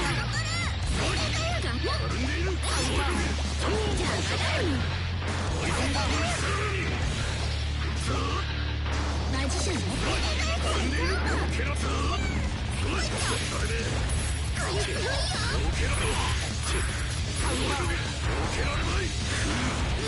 The items are generated, saying they actually do teach you against this hit. Depending on where the gaps in Leo's pressure are, actual expressing this will be a slow hit. For many characters, if you do this at the right timing, this helps from another side as well. As many characters have a stand heavy that will catch Leo if they hit on the same timing as if they were in the throw, and he does not go for a specific attack of his own.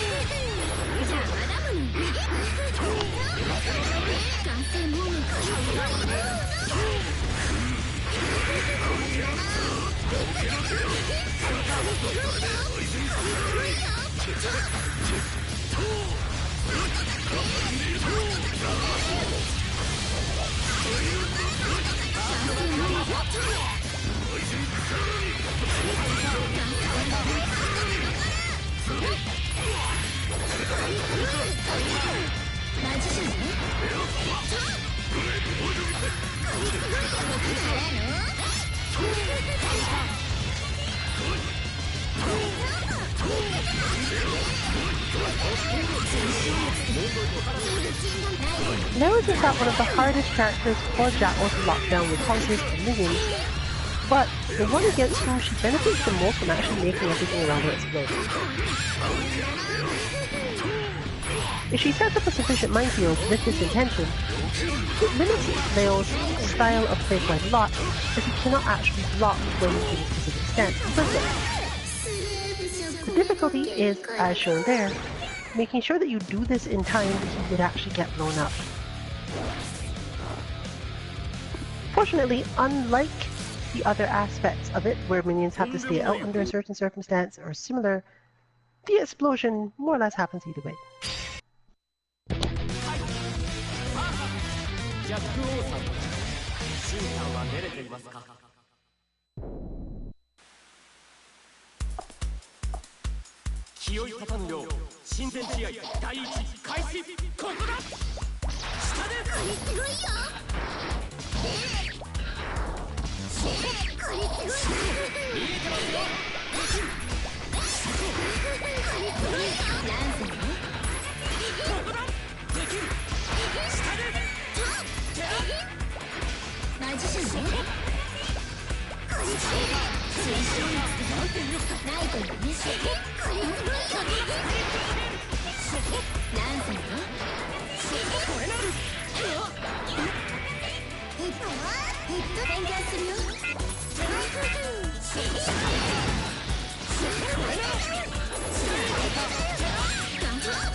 制限時間です。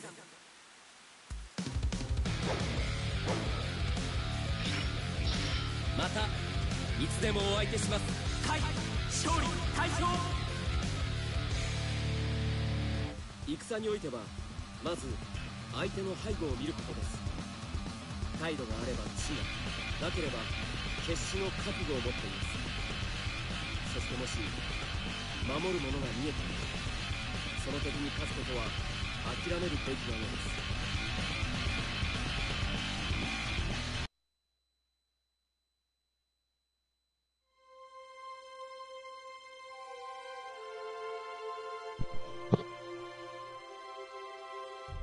We have the 15-minute warning on the Tuesday train. If you were planning to join, you're not going to get a lot of matches if you jump in now, but we're still not quite at the point where it would be completely a loss to do it.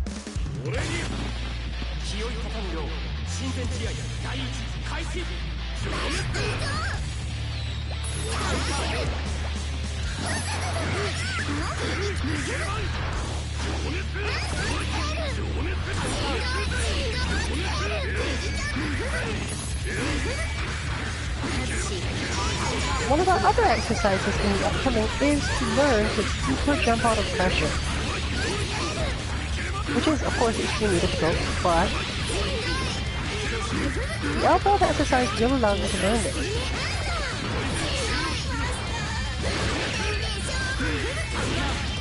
This is particularly important for Jack-O relative to Leo, as he's one of the few characters that can't actually easily chase her down for doing it. He has to do a charge move to do this, and he can't usually set up that charge move easily from the pressure situation.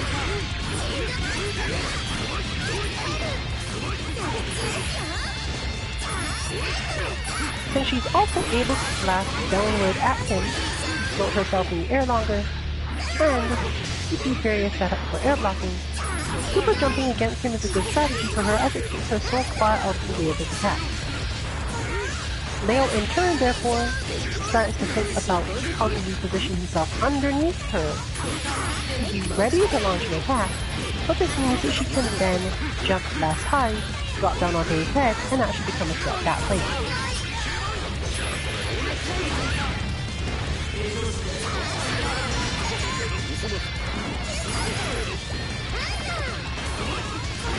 The combination of this with her willingness to explode things in certain situations means that she can at least keep herself out of range with the cup. The rest is learning to time Elysian Driver so she can do it on his approach, which is a much harder skill, especially when you're trying to play defensively as a whole, given that Elysian Driver is actually a fairly slow starter. That said, once she's gotten Leo far enough away from her, it's not necessarily too difficult to do. Additionally, fortunately, he is another one of those characters like Johnny who is at least fairly vulnerable to the attack throw as an option.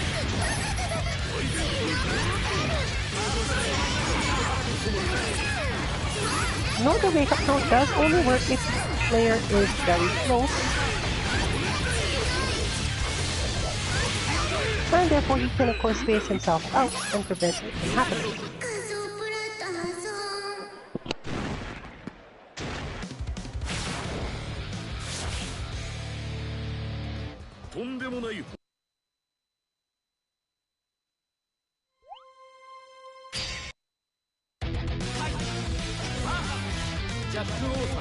And with that feeling like a 5-minute match, technically 4 minutes, we really are now at the point where there's probably not much more point in joining the Tuesday training day.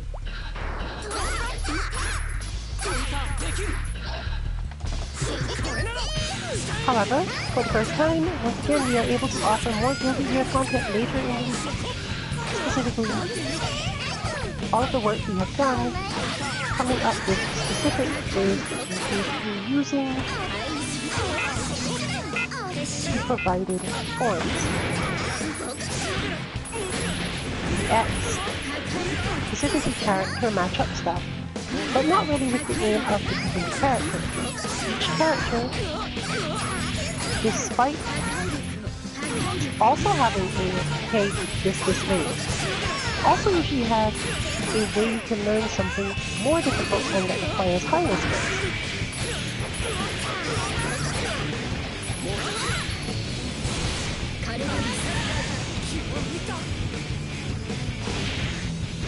And we hope to make sure that you can build up those skills using the exercises that we're adding to the website soon.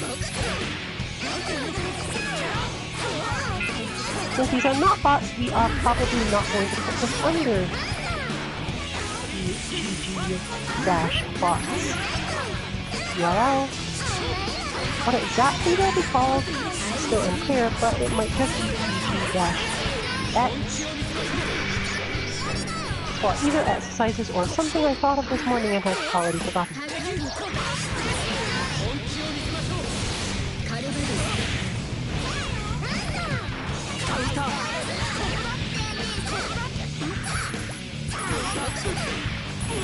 Tuesday Train itself, however, covers the rest of it, the matchups, how to use your new hero gun to do it, and so on, as we just don't have the option to have you build up those levels of skill for more characters.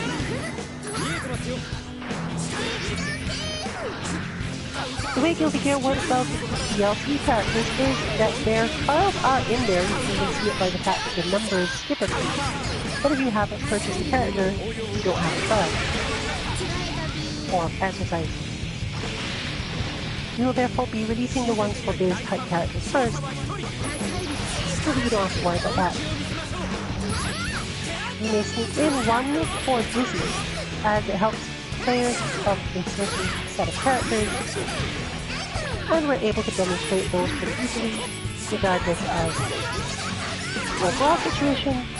This is a character that is available for us to show.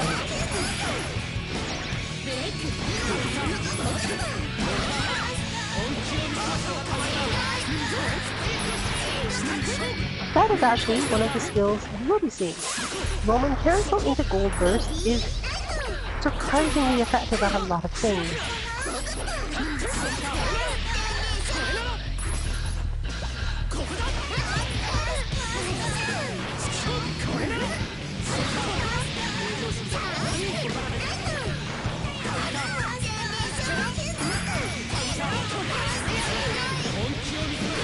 And there are definitely some opponents who will get caught by using an instant jump Roman Cancel Gold Burst.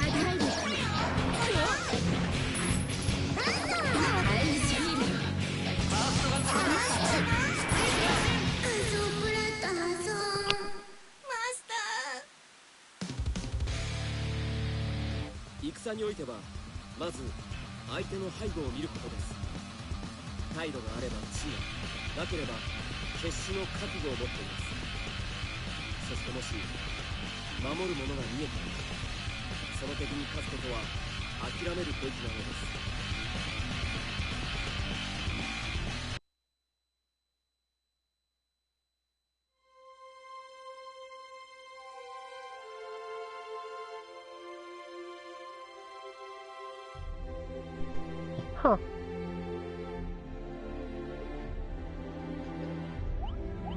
Connection has been lost. Oh, not that type.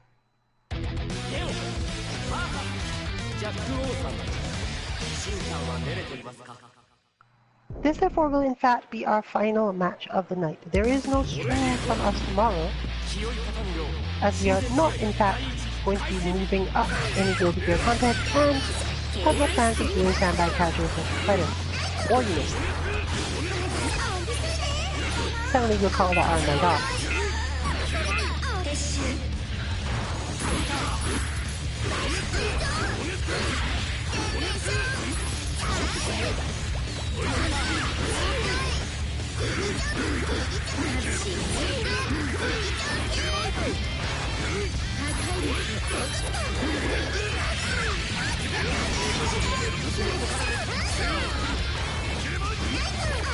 Therefore, our next should in fact be Kame House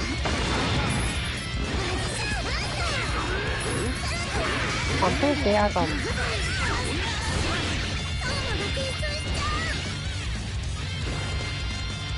I think we should be having our Guilty Gear exposition. We won't be having any OA this week. And you'll have to wait for next Friday if you are interested in watching us play that.